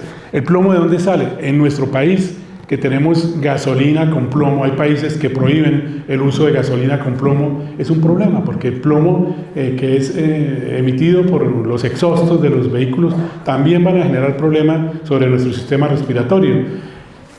Existen materiales particulados que no son solamente materiales que provienen digamos, de sustancias inertes, sino también hay algunos que son biológicos, los mohos, los hongos, algunas sustancias que provienen de algunos sistemas de liberación biológico, pues también nos van a hacer daño. Y esos digamos, esos contaminantes pueden producir, como por estas 4 vías, el daño en la vía aérea para inducir asma. El daño celular por la inducción de estrés oxidativo, ahorita les explico un poquitico en una gráfica qué es eso.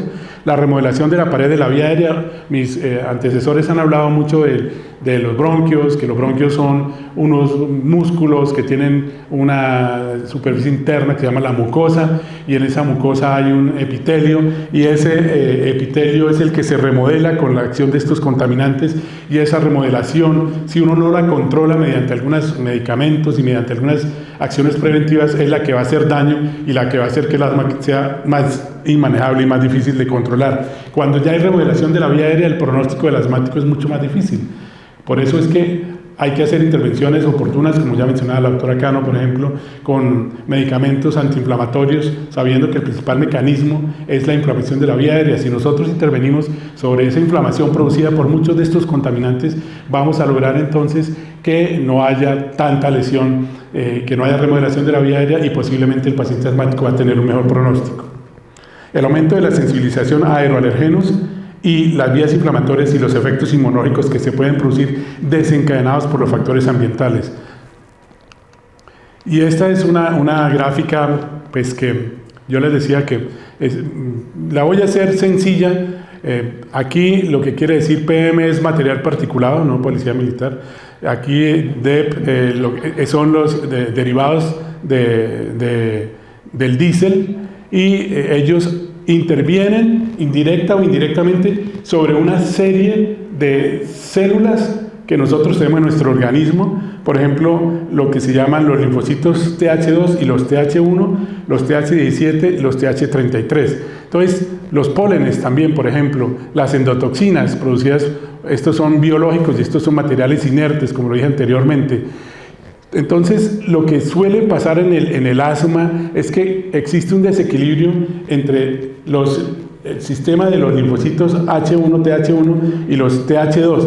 Cuando ese sistema se desequilibra hacia los TH2 es que se desencadena más el problema asmático o el problema alérgico, a diferencia si vamos hacia el sistema TH1 en donde se desencadenan más los problemas infecciosos. De todos modos, los contaminantes producen un desequilibrio para ambos lados y de allí que tanto los problemas infecciosos y los problemas inflamatorios o alérgicos van a desencadenar también crisis de asma. ¿A qué me refiero? Un gran porcentaje de las crisis de asma se desencadenan no solamente por los contaminantes, sino también por la exposición a agentes infecciosos, sobre todo los agentes virales.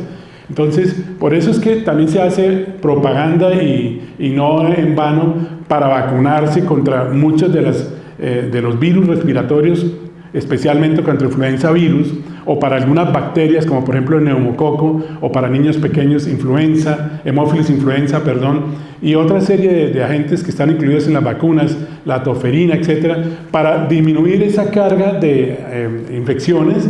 Y al disminuir esa carga de infecciones tenemos menos riesgo de exponer a las personas que tienen el riesgo de ser asmáticos o que son asmáticos, que se pueden desencadenar por infecciones o por contaminantes ambientales.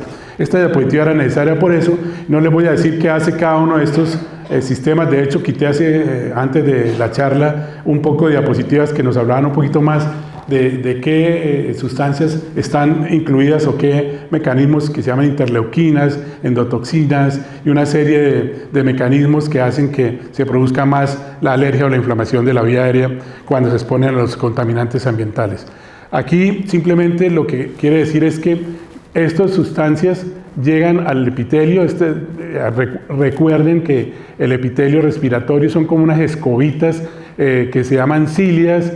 Ahí hay digamos que una solidez y una unión bastante sólida entre cada una de las células que están constituyendo ese epitelio, pero lo que hacen los contaminantes, en este caso los diferentes derivados del diésel, hablando aquí de la contaminación del medio ambiente generada por las fábricas o por los vehículos automotores en muchos casos, es que producen una alteración de ese epitelio respiratorio y se desencadena la producción de una serie de sustancias que se llaman especies reactivas de oxígeno, que no son para nada amigables con el cuerpo humano, y en la vía aérea producen toda la cascada inflamatoria, que es lo que quiere representar esta diapositiva. Se producen las sustancias que se llaman especies reactivas de oxígeno, se activan las células natural killer, se activan los linfocitos que habíamos mencionado, TH2, se activan los TH17, y todo ello finalmente produce el desencadenamiento de todo el mecanismo inflamatorio mediado por los neutrófilos, los eosinófilos y una serie de células, las dendríticas también, que al final liberan lo que llamamos citoquinas y factores proinflamatorios, que son los que finalmente causan todo el mecanismo y la cascada de la inflamación y la enfermedad asmática o la enfermedad también alérgica, porque muchas de estas sustancias también desencadenan los fenómenos alérgicos. Entonces, esa es una de las formas. La otra está en la siguiente diapositiva, en donde no solamente son los materiales particulados como los derivados del diésel o los derivados de la combustión, sino también lo que llamamos alergenos. Los alergenos son las sustancias que uno inhala, que usualmente, como les decíamos, el moho, el polvo, en donde están los ácaros, y ustedes miran a un gran porcentaje de las personas que sufren de asma y que son alérgicas, están sensibilizadas a los ácaros. Y cuando esas pruebas se hacen mediante la alergología, ¿sí? El alergólogo tiene la condición de ser el que realiza esa serie de pruebas en los laboratorios especializados. De hecho, en el Instituto Neumológico del Oriente se cuenta con esa tecnología. Se puede saber a qué sustancias se hace la alergia y eso puede ayudar a disminuir, enseñándoles primero que todo evitar esas sustancias y segundo a desensibilizar si es el caso. No todas las personas se necesitan desensibilizar y no todas responden bien a la desensibilización, pero es una medida que ayuda, además de todas las demás que se han venido hablando con los medicamentos, con el uso de la terapia adecuada inhalatoria, con las medidas medioambientales, etc. Entonces, esto unido genera la misma cascada inflamatoria, pero resulta que el uno solito a bajas concentraciones, el material particulado, no produce tanto daño como cuando se une con el alergeno, y se magnifica entonces cuando se une con el alergeno la respuesta inflamatoria y la respuesta alérgica, desencadenando entonces todos los síntomas que el asmático tiene, como la tos, la producción de moco, la sensación de opresión en el pecho, y en el techo quedan también muchas veces porque no saben para dónde irse. La contaminación ambiental también tiene que ver con genética, es decir, tiene que ver con herencia, ¿sí? Lo dijeron también, para nosotros es muy importante preguntar si en la familia hay alguien que ha sufrido de asma, sobre todo los padres. Nosotros hablamos del índice predictor de asma en pediatría porque el diagnóstico de asma inicialmente lo hacemos por clínica, y pues ya nos valemos de los métodos paraclínicos cuando tenemos dudas, pero el diagnóstico sigue siendo eminentemente clínico. Y esto nos permite entonces saber que la herencia tiene un papel importante. A uno le dicen a veces los pacientes: doctor, ¿por qué será que heredamos enfermedades y no platica?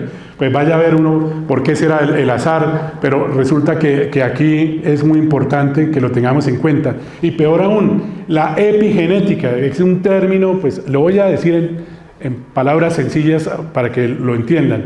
La epigenética simplemente es la modificación de los genes por algunas circunstancias medioambientales, que pueden ser por elementos que están en la atmósfera, como por ejemplo los que estamos hablando, los contaminantes, puede ser por infecciones, puede ser por alimentos, o puede ser por cualquier otra, circunstancia que altera la información que ese gen produce normalmente, y que a largo plazo podría llevar a que esa persona pueda ser asmática o pueda incluso tener un cáncer. Eso es la epigenética, la modificación de los genes de alguna manera que traducen una información genética ya conocida y que van a transmitir otra información que ya no se conocía y que tiene que ver con esas circunstancias medioambientales. Entonces, para que lo tengan en cuenta. Y lo otro importante es esto, que quise resaltar. Hace poco sale un estudio, está aquí recién publicado en esta revista en 2023, en donde aparece que los cigarrillos electrónicos afectan el ADN de manera similar a los cigarrillos tradicionales. Lo voy a mencionar en términos sencillos. Cogieron a casi 40 voluntarios y les pidieron... de esos habían aproximadamente unos 15 que solamente usaban vapeo. El vapeo, saben que es la inhalación de ese aerosol del cigarrillo electrónico, que no es como la combustión del cigarrillo que se prende y sale el humo. No hay combustión, ahí lo que hay es aerosol producido por calentamiento de unas sustancias que vienen en unos pequeños depósitos en esos cigarrillos. Existe una pila, esa pila calienta un reservorio y ese reservorio produce un aerosol, y ese aerosol es que se inhala, pero no se sabe incluso con qué sustancias se están inhalando. Ustedes oyeron el mes pasado en el periódico de aquí de la ciudad y los noticieros que estaban preocupados porque a Bucaramanga ya había llegado el vapeo con marihuana, con cannabis, ¿sí? Y no sabemos qué otra gran cantidad de cosas hay metidas allí. Entonces, lo que les quiero decir es, cogieron un grupo de 15 que vapeaban, un grupo de más o menos 18 o 20, no recuerdo la cifra exacta, que fumaban y vapeaban, y otro grupo pequeño de 10 que ni fumaban ni vapeaban, y les tomaron muestras sanguíneas, y en el laboratorio de genética de la Universidad Javeriana, que tiene un instituto de genética muy sofisticado, hicieron análisis de los genes que estaban en algunas células de la sangre, y encontraron alteraciones en lo que llama la metilación, es decir, se altera el metabolismo de transmisión genética, y eso a largo plazo va a generar problemas de asma, problemas de cáncer y otros problemas que no sabemos en qué van a desencadenar, cosa que ya está demostrada con el cigarrillo convencional, y ahora lo demostraron en humanos, voluntarios que accedieron a que les tomaran las muestras y confesaron que vapeaban y que fumaban, etcétera, y los que no lo hacían. Entonces es muy importante tenerlo en cuenta. Miren aquí, entonces, en esta gráfica lo que se quiere demostrar, o lo que se quiere mostrar. Primero, que existen estos que ya se ha mencionado: el dióxido de sulfuro o de azufre, el dióxido de nitrógeno, el ozono, el monóxido de carbono, el material particulado, como les decía, 0.1, 2.5 y 0.10, se refiere al tamaño en micras de esas partículas. Entonces, ¿cómo es el mecanismo de injuria? El dióxido de sulfuro es altamente soluble y entonces se queda mucho en la vía aérea superior. El dióxido de nitrógeno es menos soluble y el ozono también es menos soluble que el dióxido de azufre, y llegan entonces un poco más profundo a los bronquios y producen injuria bronquial y bronquiolar. Y además de eso, el monóxido de carbono, pues ustedes saben que compite con la oxigenación y produce lo que llamamos disminución de la oxigenación en los tejidos, es decir, hipoxia tisular. El material particulado se puede quedar en las mucosas desde simplemente irritación en la vía aérea superior, en las conjuntivas, en la nariz, en la garganta, pero también puede producir, en la medida en que el tamaño de las partículas es más pequeño, que están los rangos que llamamos respirables entre aproximadamente 1 y 5 micras, ir hacia la vía aérea más distal, hacia los bronquios y bronquiolos, y algunas partículas ultrafinas llegan a los alvéolos y pasan a través de los alvéolos por la sangre y van a todo el organismo, y por eso el material particulado no solamente lesiona el epitelio respiratorio, sino puede lesionar el corazón, el cerebro, el riñón, el hígado, el páncreas y una gran cantidad de órganos, porque ese material ultrafino llega y produce todo este daño, y el pulmón entre ellos. Aquí dice lo mismo, pero de una forma diferente, en otra diapositiva, y en esta pues es muy importante la relación que encuentran con cada uno de los materiales particulados y de los materiales de combustión que he venido mencionando, con el incremento de los síntomas de asma, con las exacerbaciones, con las hospitalizaciones y con la disminución de la función pulmonar. Miren que ninguna flechita está a favor de que esas sustancias son permisibles, y eso tiene que ver mucho con la cantidad de concentración que exista en un momento dado en 24 horas o en un periodo anual determinado, y así es que se miden así es que se hacen esas mediciones, en donde le dicen a uno, en las últimas 24 horas existe, por ejemplo, de material particulado 2.5 micras, 15 microgramos por metro cúbico, y eso quiere decir que las personas pueden estar expuestas a riesgos, y sobre todo las susceptibles, ¿sí? Entonces, si sobrepasan esos valores, es como en algunos sitios empiezan a decir, pues promuevan que en esos días usen tapabocas, porque se van a exponer de alto filtrado. ¿Cuáles son? Los famosos N95 que aprendimos a utilizar en la pandemia. No sirven las mascarillas quirúrgicas convencionales para esos materiales tan pequeños. Y, por ejemplo, con el dióxido de nitrógeno, el material se acepta hasta concentraciones de 25 micras por metro cúbico. Entonces, para que lo tengamos en cuenta. Y todo eso lo voy a mostrar más adelante en una serie de diapositivas de trabajos que se han hecho aquí en la ciudad, en donde muchos de los que estamos aquí hemos participado en la consolidación de los mismos. Graben cifras, por ejemplo, el material particulado hablábamos de 25 a 30, 50 micras por metro cúbico de aire. Si hay esos valores son riesgosos. Si los valores son menores, podría tolerarse que las personas estén en esos ambientes. En Bucaramanga se han encontrado varios sitios de la ciudad donde se sobrepasan los valores permisibles. En resumen, los contaminantes extradomiciliarios, porque los intradomiciliarios son otra cosa, pueden remodelar la vía aérea, pueden alterar los genes, pueden generar antioxidantes o pueden alterar la respuesta inmune. Todo eso produce estrés oxidativo, produce alteración de la respuesta hacia los TH2, y eso produce injuria, inflamación, sensibilización y genera asma, y nuevamente una carga al aire contaminado pues produce más exacerbaciones. Entonces, generan asma y empeoran el asma, ambas cosas. Y aquí de nuevo, ya no afuera de la casa, sino dentro de la casa. Entonces el cigarrillo, entonces esto quiere decir es el humo de segunda mano. El humo de segunda mano es el fumador pasivo. El fumador pasivo existe. O sea, si el otro le está fumando al lado, y uno le dice, por favor, usted no está fumando, soy yo. No, usted me está dando su humo y yo no tengo por qué recibir su humo. Hágame el favor y fume en otro lado o apague eso, ¿sí? Uno tiene el derecho. Y eso sí está legislado. Hay espacios para no fumadores y hay espacios para fumadores. Los sistemas de calentamiento, la madera, el carbón, los mohos, los hongos, todos esos contaminantes, las cucarachas no están ahí anotadas, por ejemplo. En nuestro medio una de la periplaneta americana es una cucaracha, ahí el doctor Puerto no me deja mentir, si dije alguna mentira, doctor Puerto me corrige. La periplaneta americana, el doctor Puerto es nuestro alergólogo de cabecera. Él nos ha enseñado que aquí en Bucaramanga tenemos gran sensibilización a los ácaros y a la cucaracha, que son como los más importantes. Habrá otros más, pero esos son como los más importantes. Y miren a lo que yo me refiero. Vamos a hablar de algunas cositas de Bogotá, de unas de Bucaramanga y otras a nivel mundial. Los síntomas respiratorios asociados con exposición a la contaminación del aire en 5 localidades de Bogotá es un estudio de hace unos 10 años.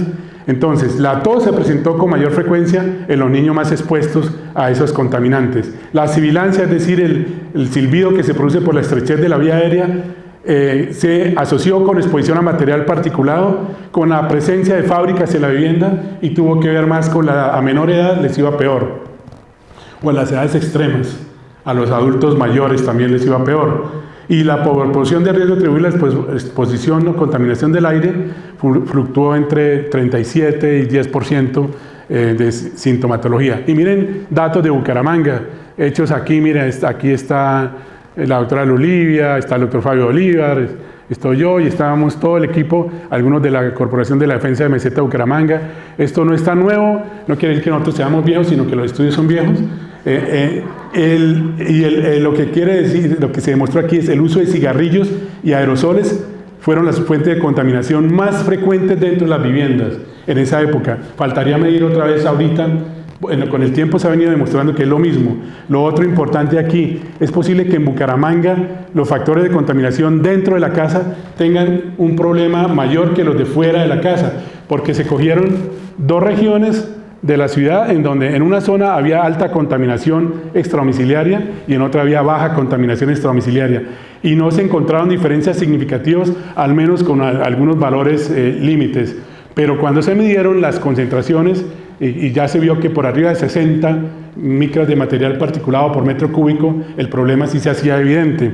Entonces quizá lo que hace falta es medir más frecuentemente en los diferentes sitios de la ciudad en cuánto está la concentración para decirle a nuestros pacientes cómo evitar exponerse en esos momentos a ese material particulado. Lo otro es que, y esto creo que es bueno volverlo a reactivar, doctor Puerto, ahí le dejo una idea para un trabajito, y es que se demostró, lo vamos a ver más adelante, que algunos hongos intradomiciliarios tenían mucho más que ver con la exacerbación de síntomas que las situaciones externas de las casas.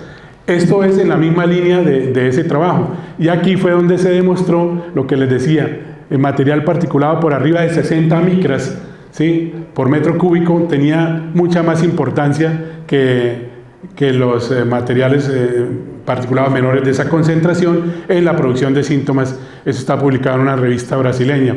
Y siguiendo la línea, aquí es lo que les estaba mencionando de la contaminación intradomiciliaria. Se encontraron que los síntomas de asma se asociaron con la frecuencia de ácaros, miren la razón de prevalencia más alta, casi 2 veces más, Acremonium, que no se había descrito en otros sitios. Valdrá la pena mirar cuál es la situación nuestra en este momento. Y obviamente antecedentes de neumonía, rinitis alérgica, premortalidad, padres con asma, tenencia de mascotas. Miren aquí lo importante, la tenencia de mascotas fue un factor protector.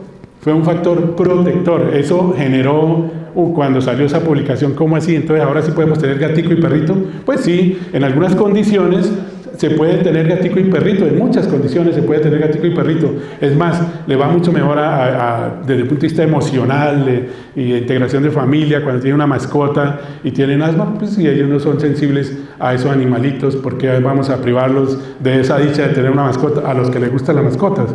Eso se puede discutir mucho, pero es válido. Y aquí está lo de la concentración de la que ya he hablado anteriormente también. Y después, la doctora Laura Rodríguez, que ha sido una de nuestros artífices del manejo de contaminación aquí en la ciudad, hizo con una otra serie de autores un modelo de predicción para demostrar que no solamente sobre enfermedades respiratorias, sino también sobre enfermedades circulatorias había problemas, pero que los niños eran los que más se afectaban con problemas respiratorios y que los adultos eran los que más se empeoraban en problemas circulatorios cuando aumentaba la concentración de material particulado en el seguimiento que ellos hicieron en una población determinada. Y esto para mencionar también que en un estudio de Taiwán encontraron exactamente las mismas asociaciones a mayor material particulado, mayor problema con enfermedades respiratorias y con asma. Igualmente encontraron en estas publicaciones que cuando se vivía cerca a zonas de mayor polución por tráfico muy aumentado, había más sibilancias transitorias y persistentes en los niños y que las patologías, los problemas de inicio tardío, pues no eran tan evidentes, pero sí muchas sibilancias transitorias y persistentes. Y aquí, pues muy importante también que mostraban que las reducciones en material particulado 2.5 posiblemente ayudan a disminuir al número de niños que desarrollarían asma o sibilancia persistente en las poblaciones altamente expuestas. Es decir, una manera de prevenir que se desarrolle asma, mirando esa diapositiva con ese esquema que vieron, que a mayor exposición, mayor inflamación y si tenemos menor exposición, posiblemente menos inflamación, menos asma. Eso suena muy lógico. Y miren cuáles de las ciudades del mundo, dentro de las ciudades de mayores cargas de nuevos casos de asma asociados a la exposición de óxido nitroso o dióxido nítrico por cada 100.000 niños, fueron Perú, en Lima, en Perú, Shanghái y Bogotá. Esto me pareció interesante no por esto, sino por esto, que tuvieron mayores problemas respiratorios cuando vivían cerca de las fuentes de emisión de contaminantes a menos de 165 metros de una carretera principal o a 241 metros de establecimiento industrial. Esto es para estos autores de Nuevo León en México. Para otros autores, este autor Bronner, entre 50 y 200 metros de una carretera principal y a menos de 800 metros de una zona industrial. Para estos otros autores, vivir en un entorno de 300 a 500 metros de una autopista. Para que tengamos en cuenta, si tenemos muchos problemas respiratorios, nos toca irnos a vivir a la luna, entonces, pero la idea es que toca evitar estas fuentes que pueden producir mucho problema cercano, si se vive cercano y se tiene problema respiratorio.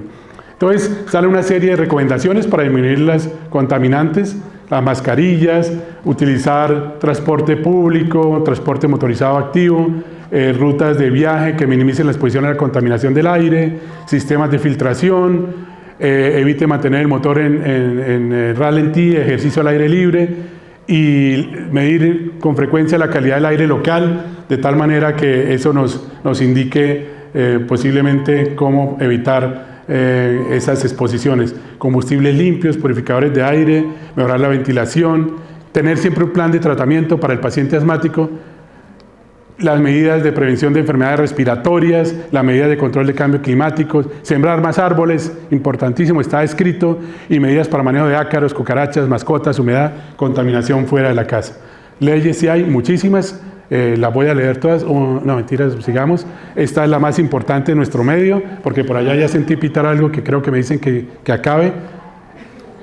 Adicionalmente, en conclusión, los efectos adversos de los contaminantes aéreos sobre el sistema respiratorio pueden producir todo esto a largo plazo y a corto plazo.